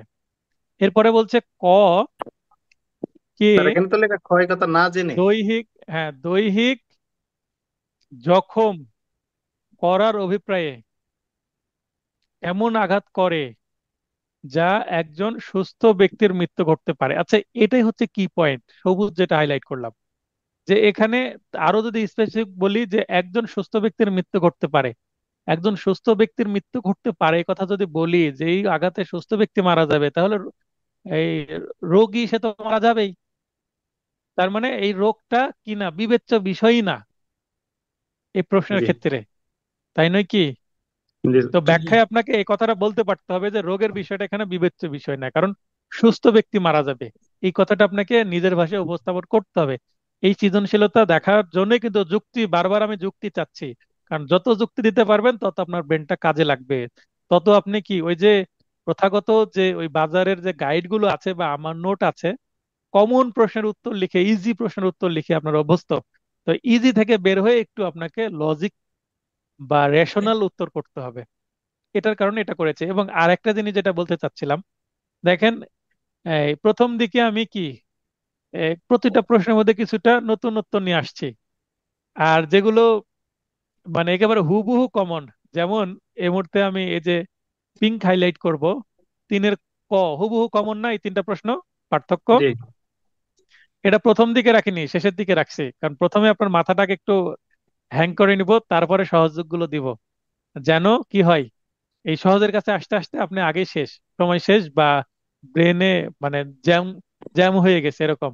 এবং এখানে আরেকটা প্রশ্ন রেখেছি যে অপরাধমূলক নরহত্যা কি, নরহত্যা কখন খুন হয় এবং কখন খুন হয় না, এটাও গুরুত্বপূর্ণ প্রশ্ন, কিন্তু শেষে দিয়েছি কেন, এখানে আসার আগে যেন আপনার সময় নষ্ট হয়ে যায় এবং ব্রেন আপনার কি হয়ে যায়, বিজি হয়ে যায়। বুঝতে স্যার, পেরেছেন? আমার সব মনে হয়েছে। তো তো এখানেও কিন্তু প্রশ্ন সেট করার মধ্যে অনেক কৌশল আছে, কৌশল করে আপনাদের স্কিল ডেভেলপ করার চেষ্টা করছে, টাইম ম্যানেজমেন্ট হচ্ছে, খাতায় কিভাবে আপনি উপস্থাপন করবেন সবই দেখবো। আপনাদের খাতা এখনো একজনের আমি ওপিনই করিনি, সিনই করিনি, তার আগে আমি আপনাদের কিন্তু অনেক কিছু বুঝে যাচ্ছি কার কি প্রবলেম আছে এই ক্লাসের মাধ্যমে। এরপরে আমরা চলে যাই অ্যানসারিং হিন্ট।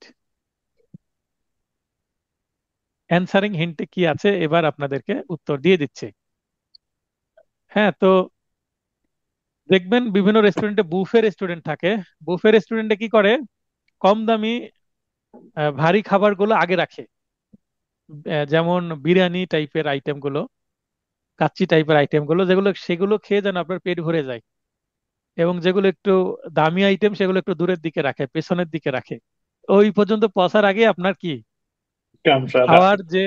খাওয়ার যে মানে কি বলে ক্রেভিং বা এই ক্ষুধা, সেটা শেষ, বা পেটের জায়গাও শেষ, খেতেও আর ইচ্ছা করবে না, তার মানে তাদের এইভাবে লাভ হয়।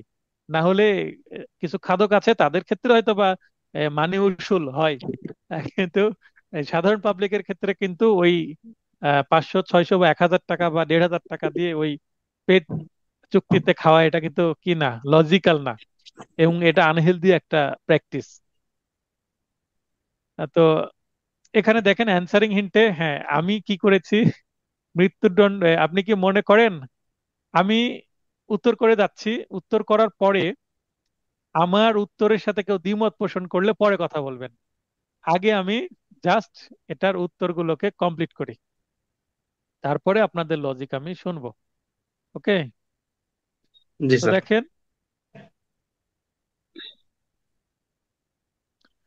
এখানে, আপনি কি মনে করেন মৃত্যুদণ্ড একটি মানবতা বিরোধী দণ্ডের বিধান, আপনার উত্তরের সপক্ষে যুক্তি প্রদর্শন করুন, এই অংশটুকুর অ্যান্সারিং হিন্ট আছে, উপরটুকু তো দরকার নাই, নোটে আছে। এই 4 নম্বরের হিন্ট দিচ্ছি আমি। এখানে আমি বলেছি হ্যাঁ, আমি মনে করি মৃত্যুদণ্ড একটি মানবতা বিরোধী দণ্ডের বিধান।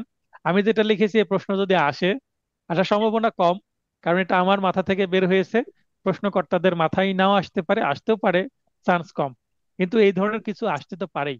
আসুক আর না আসুক, আপনার তো ব্রেন আনকমন জিনিসকে ডিল করার সাথে কি হচ্ছে, পরিচিত হচ্ছে এবং অভ্যস্ত হচ্ছে। তো আপনার উত্তরের সপক্ষে নিম্নে যুক্তি মানে আমার উত্তরের সপক্ষে নিম্নে যুক্তি প্রদর্শন, যখন আপনার দিয়ে প্রশ্ন করবে তখন আপনি ডিরেক্ট আমার কথাটা বলতে পারবেন না, আপনি বললে আমি এভাবে, ঠিক আছে, অপোজিট, ইউ থেকে আই হয়ে যাবে, ইউর থেকে মাই হয়ে যাবে, এভাবে উত্তর করতে হবে। আচ্ছা, ইংলিশ ভার্সনে পরীক্ষা দিবেন এরকম দু একজন আছে কিনা দেখি, তো একজন স্টুডেন্ট আছে আমার যিনি ইংলিশ ভার্সন পরীক্ষা দিবে।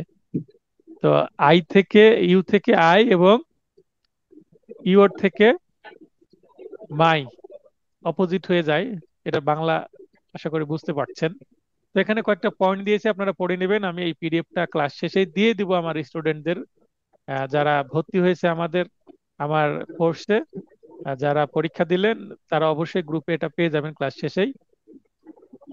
মানবাধিকারের লঙ্ঘন, মৃত্যুদণ্ডের মাধ্যমে মানুষের জীবন নষ্ট করা হয়, যা মানবাধিকারের একটি মৌলিক লঙ্ঘন। মানবাধিকার ঘোষণাপত্র, মানবাধিকার ঘোষণাপত্র কে দিয়েছে, জাতিসংঘ। জীবনের অধিকার একটি অপরিবর্তনীয় অধিকার, এটা বলা হয়েছে, আমি সংক্ষিপ্তভাবে দিয়েছি। আমি যেটা দিয়েছি সেটাই যে আপনাকে দিতে হবে তা না, আপনি রিসার্চ করেন, আপনি পড়াশোনা করেন, তবে এটা লিখলেও নম্বর পাওয়া যাবে। আবার আপনার নিজের ভাষা তো লিখতে পারেন। পুনর্বাসনের সম্ভাবনা, যে প্যারোলের কথা বললাম, তাকে মেরে না ফেলে তাকে কি পুনর্বাসন করা যেতে পারে, সে যেন ভালো মানুষ হয়ে উঠতে পারে অনুশোচনার মাধ্যমে। তারপরে বিচার ব্যবস্থার এটা একটা ভুল, বিচার ব্যবস্থায় ভুল হতে পারে। কি ভুল? একজন নির্দোষ ব্যক্তিকে কিন্তু মৃত্যুদণ্ড দেওয়ার সম্ভাবনা থাকে। অনেকে মিথ্যা সাক্ষী দিয়েছে, মিথ্যা সাক্ষী একজন নিরীহ ব্যক্তি মৃত্যুদণ্ড কার্যকর হয়ে যেতে পারে। সেক্ষেত্রে একটা কি ভুল হয়ে গেল, এটা ধর্মীয় দৃষ্টিকোণ থেকে পাপ হয়ে যাবে না? বিচার ব্যবস্থার একটা ভুল। তাহলে একবার মৃত্যুদণ্ড কার্যকর হলে তা সংশোধন করা যায় না, তার মানে মৃত ব্যক্তিকে আর জীবিত করা যায় না। তা মৃত্যুদণ্ডটা রাখা কি আমার যুক্তিতে না, এবং এটার যুক্তিগুলো আমি দেখাচ্ছি, এবং বিভিন্ন দেশে বাতিলও করেছে। সামাজিক, বিশেষ করে ইউরোপের দেশগুলো মৃত্যুদণ্ড ব্যান করে দিয়েছে। সামাজিক ন্যায় বিচারের অভাব, মৃত্যুদণ্ড সামাজিক ন্যায় বিচারের একটি প্রতীক হিসেবে কাজ করে না, এটি সমাজে ভয় তৈরি করে। আসলে ভয় দিয়ে কিন্তু কি করা যায় না, অপরাধ ঠেকানো যায় না। অনেক রেপ হচ্ছে। আগে যেমন রেপের যে মানে নারী ও শিশু নির্যাতন দমন আইনের 9 ধারার বেশ পরিবর্তন করা হলো লেটেস্ট অ্যামেন্ডমেন্টে, তারপরেও কিন্তু রেপ ঠেকানো যাচ্ছে না। ভয় দিয়ে কিন্তু ঠেকানো যায় না। কারণ রেপের যখন ইম্পালস মানুষের শরীরে আসে বা মনের মধ্যে আসে বা পরিস্থিতি তৈরি হয়, ওই সময় ভয় কাজ করে না। সে ভাবেই না আমি ধরা পড়ব।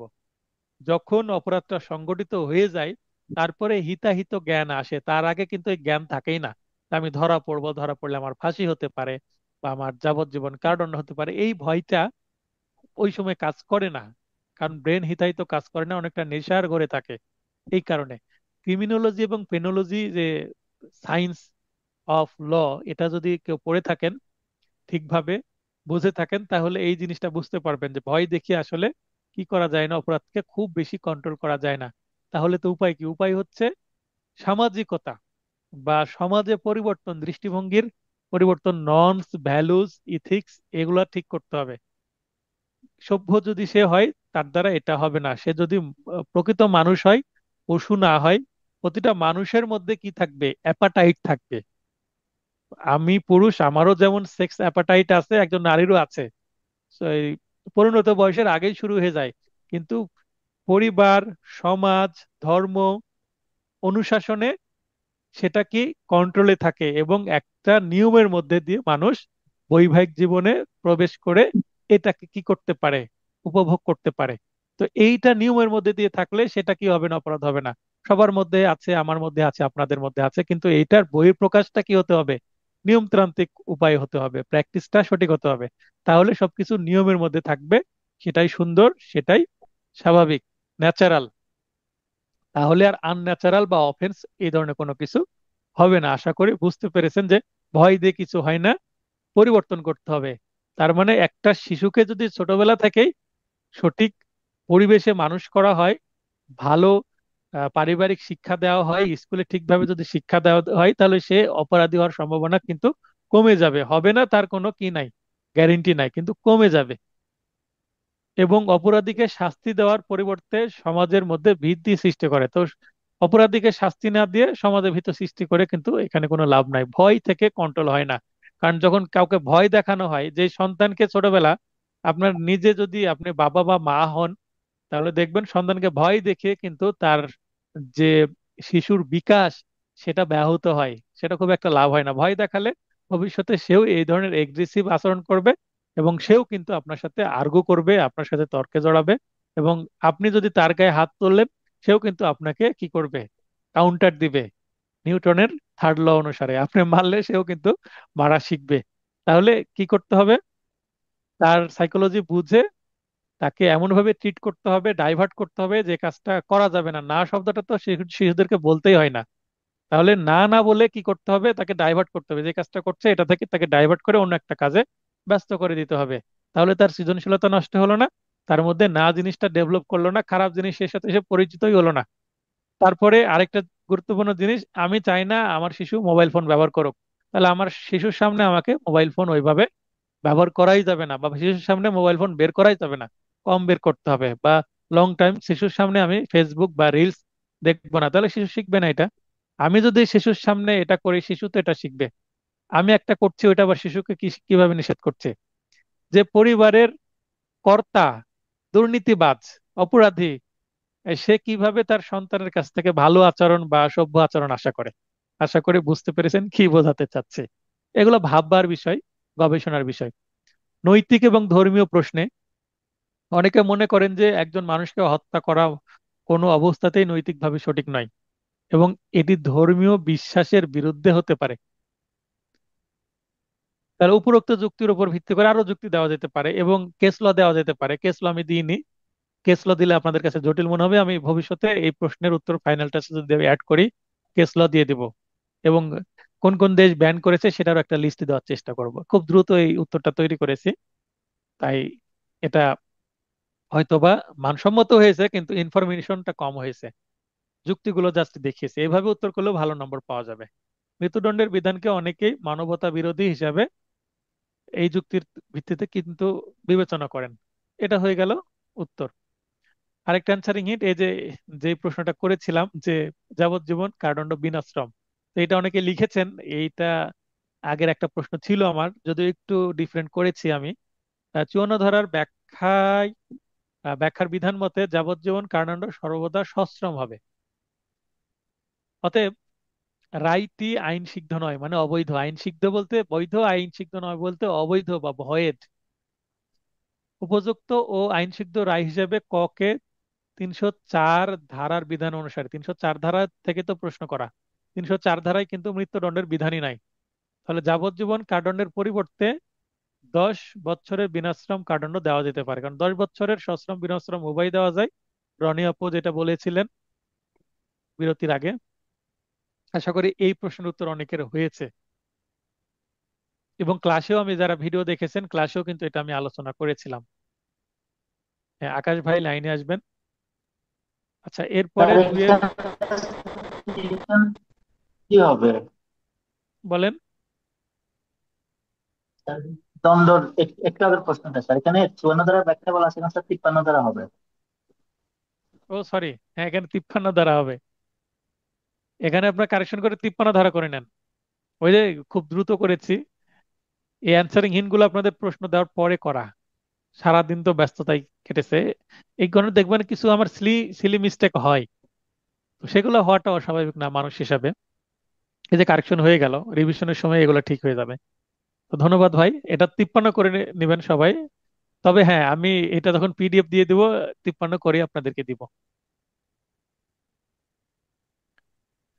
আচ্ছা, একদল ডাকাত এক্স কে একটি জুয়েলার্স দোকানে প্রবেশ ও অলংকার লুটতরাজের, এই যে যে প্রশ্ন পড়লাম, এটা হবে কি 94 ধারার 2 নং ব্যাখ্যার বিধান মতে। 2 নং ব্যাখ্যা দেখবেন যে এটা কি এক্স ক্ষেত্রে পেনাল কোডে প্রদত্ত আত্মরক্ষার অধিকার এর আশ্রয় লাভের অধিকারী হবে। যুক্তি কি? যুক্তি হচ্ছে এক্স মনে করেন ওই যে তালা খুলতে পারে, কেউ কেউ তালা খোলার এক্সপার্ট আছে না, তালার চাবি হারাই গেলে তালা চাবি তৈরি করে নিয়ে যাদের কাছ থেকে, তাদের কাছে মাস্টার কি থাকে বা সব ধরনের তালা তারা কি করতে পারে, খুলতে পারে। তো তালা না ভেঙে হয়তো বা খোলা বা আহ, এই ধরনের এক্সপার্টকে যদি নিয়ে আসা হয় তাহলে কি সে শব্দ না করেই বাড়ি টাড়ি না দিয়ে হয়তো বা সামান্য কিছু টেকনিক ইউজ করে তালাটাকে নষ্ট করে ফেলতে পারে বা ভাঙতে পারে, বা কিছু কেমিক্যাল ইউজ করলো তালাতে দিয়ে দিল, খুব সহজেই আহ 1 মিনিটের মধ্যে তালাটা ভেঙে গেল বা অকেজো হয়ে গেল, তালা খুলে গেল। এই হচ্ছে মেকানিজম। তাহলে এক্স নিশ্চয়ই এই কাজের একজন এক্সপার্ট। তাই ডাকাত দলের লোক কিন্তু এক্স কেই নিয়ে আসছে এই কাজটা করার জন্য। কি জুয়েলার্স এর দোকানে অনেক স্বর্ণের অলংকার আছে, প্লাটিনাম সমৃদ্ধ ডায়মন্ড অলংকারও থাকতে পারে। তো সেটা কি করবে, লুট করবে, তাহলে কোটি কোটি টাকার একটা কি হবে, তাদের গেন হবে। তো এটার উদ্দেশ্যে তারা উক্ত দোকানের দরজা জোরপূর্বক ভাঙার জন্য বাধ্য করে। কাকে? ডাকাত দল এক্স কে বাধ্য করে। তো এটা যখন বাধ্য করেছে, এটা না করে তার তার উপায় নাই, কারণ এটা সে যদি না করে ডাকাত দল কি করবে, তাকে হয়তো বা খুন। হ্যাঁ, আলোচনা করছে প্রবলেমেটিক প্রশ্ন। আপনাদের কাউকে হাত উত্তোলন করতে হবে না। যখন প্রশ্ন করব আমি কাউকে, তিনি নিজে অটোমেটিক হাত উত্তোলন না করে লাইন অন করতে পারবেন, মানে সবাইকে লাইনে আসার আমি অটো সুযোগ করে দিলাম। কিন্তু আপনারা প্রয়োজন ছাড়া নিজের মাইক অন করবেন না এবং নয়েজ করবেন না, যেহেতু রেকর্ড হচ্ছে এবং এটা ইউটিউবেও যাবে। অতএব আমরা রেকর্ডিংটা ক্লিন রাখার চেষ্টা করব। তো বলছিলাম যে 94 ধারা দ্বিতীয় ব্যাখ্যা মতে এক্স এখানে রাইট অফ প্রাইভেট ডিফেন্স বা আত্মরক্ষার অধিকারের আশ্রয় লাভের অধিকারী হবে, মানে এক্স এর কোনো এখানে সাজা হবে না, কারণ সে বাধ্য হয়ে কাজটি করেছে এখানে। আর এখানে স্যার এখানে কিন্তু সে ডাকাতি করেনি। আবার একটা পয়েন্ট দেখেন, এক্স কিন্তু এখানে ডাকাতি করেনি, শুধু তালাটা ভেঙে দিয়েছে। হ্যাঁ, আর ডাকাতি করবে কারা? ওই ডাকাত দল। এখানে দেখেন, একটি জুয়েলার্স দোকানে প্রবেশ ও স্বর্ণালংকার লুট করার উদ্দেশ্যে কারা লুট করবে? ডাকাতরা। তাহলে শুধু তালা ভেঙে দিয়েছে। আর গত দিনের যে প্রশ্ন ছিল নোটে, যেটা সংশোধন করা হলো, স্বপন ভাই করতে হেল্প করলেন, সেখানে কিন্তু ডাকাত দলে সে অংশগ্রহণ করেছিল। এক্স সেখানে কিন্তু ডাকাতিতেও অংশগ্রহণ করেছিল। তো এখানে কি সে ডাকাতিতে অংশগ্রহণ করেছে? জাস্ট ডাকাতিতে একটু হেল্প করেছে, তালাটা খুলতে শুধুমাত্র সাহায্য করেছে। That's all. বুঝতে পেরেছেন লজিকটা, শোভন ভাই? জি স্যার। স্যার এইখানে ইয়া তালা খুলছে, এই তালা যেহেতু মারা, তাহলে তো এটা কি স্যার ডাকাতি হবে নাকি? এটা তো ডাকাতি কেমনে এখানে হলো? না, এখানে এ, তালা খুলেছে শুধুমাত্র এক্স, তালা খুললে দিয়েছে, ডাকাত দলরা প্রবেশ করে লুট করেছে। এক্স কিন্তু ডাকাতিতে অংশগ্রহণ করেনি, করেছে কি? জি না। তো এই কারণেই সে আত্মরক্ষার অধিকার হবে, তালা খুলে জন্য সে অপরাধী হবে না। আর ওইটাতে কিন্তু স্যার সে ডাকাতিতে অংশগ্রহণ করে, তাকে তুলে নিয়ে যাবে বা মারবে এই কারণে, প্রহৃত হওয়ার ভয়। আর এখানে আরো একটু যুক্ত করা যেত যে মৃত্যুর ভয় দেখায় তাকে। এই উদাহরণের মধ্যে আরো একটু শব্দ ছিল, মৃত্যুর ভয়, ওই কথাটুকু আমি হাইড করে একটু জটিলতা তৈরি করার চেষ্টা করেছি। জি স্যার, এই জন্যই ভুল হয়েছে আর। ঠিক আছে। তো এবার পার্থক্যগুলো আপনারা নিজেরাই পড়তে পারবেন, নোটে আছে, গাইডে আছে, স্যার, আমার যে একটু কোনো জায়গা প্রশ্ন থেকে। ছিল। হ্যাঁ, বলেন। স্যার এই যে রাইট অফ প্রাইভেট ডিফেন্সটা তো স্যার আমাদের 96 থেকে 106 পর্যন্ত বিস্তৃত। তো 76 থেকে 106 পর্যন্ত যেটা জেনারেল এক্সেপশন, তাহলে 94 ধারাটা তো স্যার আত্মরক্ষার অধিকারের বদলে মানে জেনারেল এক্সেপশনের আওতায় পড়বে বলে আমার মনে হয়, যে বাধ্য হয়ে কোনো অপরাধ করলে অপরাধটা অপরাধ মনে গণ্য হবে না। সেটাই, হ্যাঁ, এখানে আত্মরক্ষার অধিকার কথাটা কেটে যে সাধারণ ব্যতিক্রমের মধ্যে পড়বে কিনা, তাই তো? জি স্যার, এটা ধারা স্যার সাধারণ ব্যতিক্রমের হ্যাঁ। মধ্যে পড়বে, আত্মরক্ষার অধিকার কথা এখানে আসবে না স্যার। হ্যাঁ, তার মানে ওই যে ওই প্রশ্ন ওইভাবে ছিল, যেটা আমার প্রশ্নটা ভুল অঙ্কিকে ছিল, তাই ওইভাবে এভাবে আছে। তাহলে আমি এডিট করে এটাও আমি চেঞ্জ করে দিচ্ছি। অসংখ্য ধন্যবাদ ভাই। আর যে জাস্ট আমি ওই ফোকাস করেছি এই উদাহরণে, প্রশ্নের এই অংশটুকুতে ফোকাসই করিনি। সময় নিয়ে করলে এগুলো সবই মানে ভুলগুলো এড়ানো যেত। সময়টা কম দিয়েছি, তো নেক্সট প্রশ্ন করার সময় সময়গুলো আমি আরো একটু বেশি দিলে, একটু যত্ন সহকারে করলে সমস্যা হবে না। মানে এই মুহূর্তে আমার ওই যে ফাইনাল টাচ নোট তৈরি একটা চাপ অনুভব করছি, তাই সৃজনশীলতা খুব ভালোভাবে দেখাতে পারিনি। তো এই প্রশ্নগুলো আমি সৃজনশীল মানে ফাইনাল টাচ নোটে এই প্রশ্নগুলো থাকবে, হ্যাঁ, এবং ডিটেল উত্তর থাকবে, তাহলে আপনাদের এইখানে জন্য হেল্প হবে। এইখানে আমার মনে হয় যে প্রশ্নে তাৎক্ষণিক মৃত্যুর ভীতি প্রদর্শন করিয়া বাধ্য করে, এই সেন্টেন্সটা থাকলে স্পেসিফিক বোঝা যেত যে এটা আশ্রয়ের অধিকার পাবে। এই এখন শব্দটা মিসিং এর কারণে প্রশ্নটা জটিল হয়ে গেছে।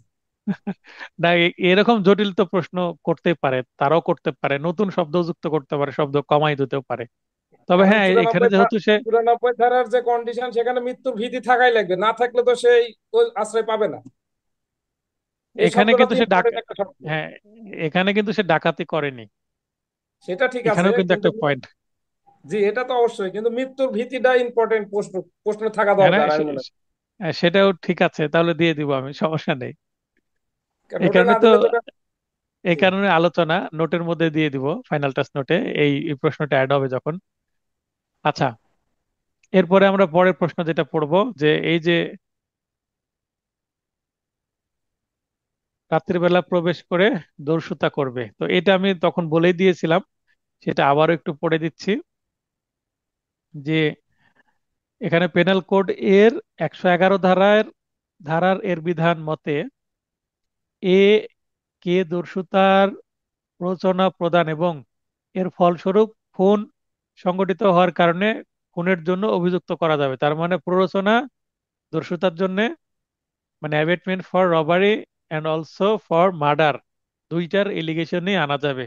আর তার বিরুদ্ধে দুইটা ধারা প্রযোজ্য হবে, এবং এই 111 প্রযোজ্য হবে। 107 ধারা হচ্ছে ডেফিনেশনের সেকশন। অস্ত্র দিছে তো। হ্যাঁ, এখানে 107 ধারা ডেফিনেশনের সেকশন। শাস্তি বা চার্জ গঠনের ক্ষেত্রে কখনো ডেফিনেশনের সেকশন আসে না, আসে কোনটা? পানিশমেন্টের সেকশন। এখানে 111 ধারা আসবে, 107 ধারা আসবে না। 107 ধারা কখনো আসেই না চার্জ গঠনের ক্ষেত্রে। 100, 111 ঠিক হবে স্যার। 109 বা 10 হতে পারে, 111 হতে পারে, এগুলো হতে পারে। তো আকাশ ভাই আপনি একটু দেখবেন 109 আর 111 নিয়ে যদি আপনার কনফিউশন থাকে, ওয়ান বাই ওয়ান 107। যখন কথা হবে, ওয়ান বাই ওয়ান যখন কথা হবে, তখন এই জায়গাটা আমি ক্লিয়ার করব। ঠিক আছে? মানে জি স্যার। 111 থেকেই আমি উদাহরণটা তুলে দিয়েছি, অতএব 109 আসার কোনো প্রশ্নই আসে না। আচ্ছা, এরপরে সর্বশেষ যেটা আলোচনা করব, রাত প্রায় 1:30 পার হয়ে গেছে। খুবই ভালো লাগছে যে এখানে উপস্থিতি মোটামুটি ভালো আছে। তো কষ্ট করছি, দেখা যাক এর জন্য ফল কিভাবে আসে। এর আগে এমসিকিউ যেমন ফল পেয়েছি, মোটামুটি ভালো ফল পাওয়া গেছে। আশা করি এবারও পাওয়া যাবে রিটেনে। এই যে এই প্রশ্নটা নিয়ে কনফিউশন ছিল, তো এমন আঘাত করে করে যা একজন সুস্থ ব্যক্তির মৃত্যু করতে পারে। তো এই যে আঘাত এমনই করলো যে অসুস্থ, সুস্থ, শিশু, বৃদ্ধ, যাই হোক না কেন সবাই মারা যাবে। তাই তার জন্য এটা কি হবে? মার্ডারই হবে। তাহলে এর গুরুতর রোগের বিষয়টি বিবেচ্য নয়। হ্যাঁ, উক্ত ঘটনার ক্ষেত্রে এর গুরুতর রোগের বিষয়টি বিবেচ্য নয়, যে এক আঘাতে মারা যাবে এই বিষয়টা এই প্রশ্নে কি হবে না, রেলিভেন্ট হবে না। কারণ আঘাতের নেচারই এমন হয়ে গেছে, নেচার অফ মানে হার্ট এমন, যে সাধারণ ব্যক্তি বা সুস্থ ব্যক্তি মারা যাবে, সেখানে তো রোগী ব্যক্তি মারা যেতেই পারে। এই কারণে এটা বিবেচ্য বিষয় না, এটা কিন্তু ব্যাখ্যা, যুক্তিসহ ব্যাখ্যা চেয়েছি না। এই যে রোগটা বিবেচ্য নাই, এই শব্দটা আপনাকে নিজের ভাষায় কোনো না কোনো ভাবে টাচ করতে হবে, তাহলে এখানে আপনি নম্বরটা ভালো পাবেন। এখানে 4 নম্বর এতটুকুর জন্য, এবং এই যে লাস্টের এই লাইন লেখার জন্য, যেটা আমি এখন হাইলাইট করব হচ্ছে পিঙ্ক। খ এর বিরুদ্ধে অভিযোগ প্রমাণিত হলে খুনের জন্য মৃত্যুদণ্ড বা যাবজ্জীবন সশ্রম কারাদণ্ড, সেই সাথে অর্থদণ্ডে দণ্ডিত হবে। এই অংশটুকু লেখার জন্য আপনি পাবেন হচ্ছে আরো 1 নম্বর। এখানে সেকশন উল্লেখ করতে পারেন, 302 অবশ্য উপরে আছে, যে 302 চার্জ গঠিত হবে বলেইছেন, তাই এখানে 302 আবার রিপিট করতে পারেন, রিপিট না করলেও সমস্যা নাই। আচ্ছা, সিদ্দির আহমেদ আপনি লাইনে আসছেন, কোনো কথা বলতে চাচ্ছেন কিনা? স্যার আমি তো ওই যে শাস্তির জায়গা দিয়ে দিছি, সংঘাত ধারা দিয়ে দিছি। সংজ্ঞা ধারা কখনো দস্যুদের আসবে না। মতো। যেমন মনে করেন যদি চুরির, কেউ যদি চুরি করে, তাহলে মামলা, চুরির সংজ্ঞা দেওয়া আছে 378-এ, 378 ধারায় কখনো মামলা হয় না, সাজার ধারা দিয়ে মামলা হয়। বাইরে চুরি করছে, 379 দিয়ে মামলা হবে। ঠিক আছে? জি স্যার। তারপরে মার্ডার কেস 302 দিয়ে মামলা হতে পারে, কিন্তু কখনো 300 ধারা দিয়ে মামলা হয় না। বুঝতে পেরেছেন? জি স্যার। তো ঠিক আছে, আশা করি এই গত যে ক্লাস টেস্ট 1 তার থেকে ক্লাস টেস্ট 2টা আরো একটু আমি চমৎকার করার চেষ্টা করছি। প্রশ্ন জটিল হয়েছে না সহজ হয়েছে সেটা ম্যাটার না, ম্যাটার হচ্ছে কি আপনার উপকার কতটুকু করতে পারলাম এই ক্লাস টেস্টের প্রশ্ন দিয়ে, ক্লাস টেস্ট নিয়ে, এবং এটার অ্যান্সারিং হিন্ট সহ যে ভিডিও এটা, এবং ওয়ান বাই ওয়ান তো আপনাদেরকে সাপোর্ট দিবই। সেক্ষেত্রে আপনার খাতার কি ভুল ত্রুটি আপনাদেরকে আমি ওয়ান বাই ওয়ান বুঝিয়ে দিব, যেন নেক্সট পরের সপ্তাহের যে 24 তারিখের টেস্ট হবে, সেটা 2টা সাবজেক্টের কম্বিনেশনে হবে। সেটা আমি রুটিন দিয়ে দিব আপনাদেরকে। কালকে কোন সাবজেক্ট শুরু হচ্ছে সেটা জানতে পারবেন। তারপরে সেইভাবে আমরা আগাবো, অর্থাৎ মে মাসে কোর্স কমপ্লিট হয়ে যাবে, মেন কোর্স যারা ভর্তি হয়েছেন। আর রিভিশন ব্যাচ যেটা শুরু হয়ে যাচ্ছে এই মাসের শেষে, অ্যাডমিশনও নতুন হবে হয়তোবা। সেখানে যারা ইউটিউব ভিডিও দেখছেন তারা কিছু যুক্ত হতে পারেন, যদি মনে করেন যে আমার কাছে যুক্ত হলে নতুন কিছু শেখা যাবে বা পরীক্ষার ক্ষেত্রে আপনার হেল্প হবে। সেক্ষেত্রে শহীদুল ল ক্লাসেসে আপনারা যুক্ত হতে পারেন, বা অন্তত ভিডিও দেখেও প্রস্তুতি নিলেও আপনাদের উপকার হবে। তো সবার সুস্বাস্থ্য কামনা করে ক্লাসটি শেষ করছি। শুভরাত্রি।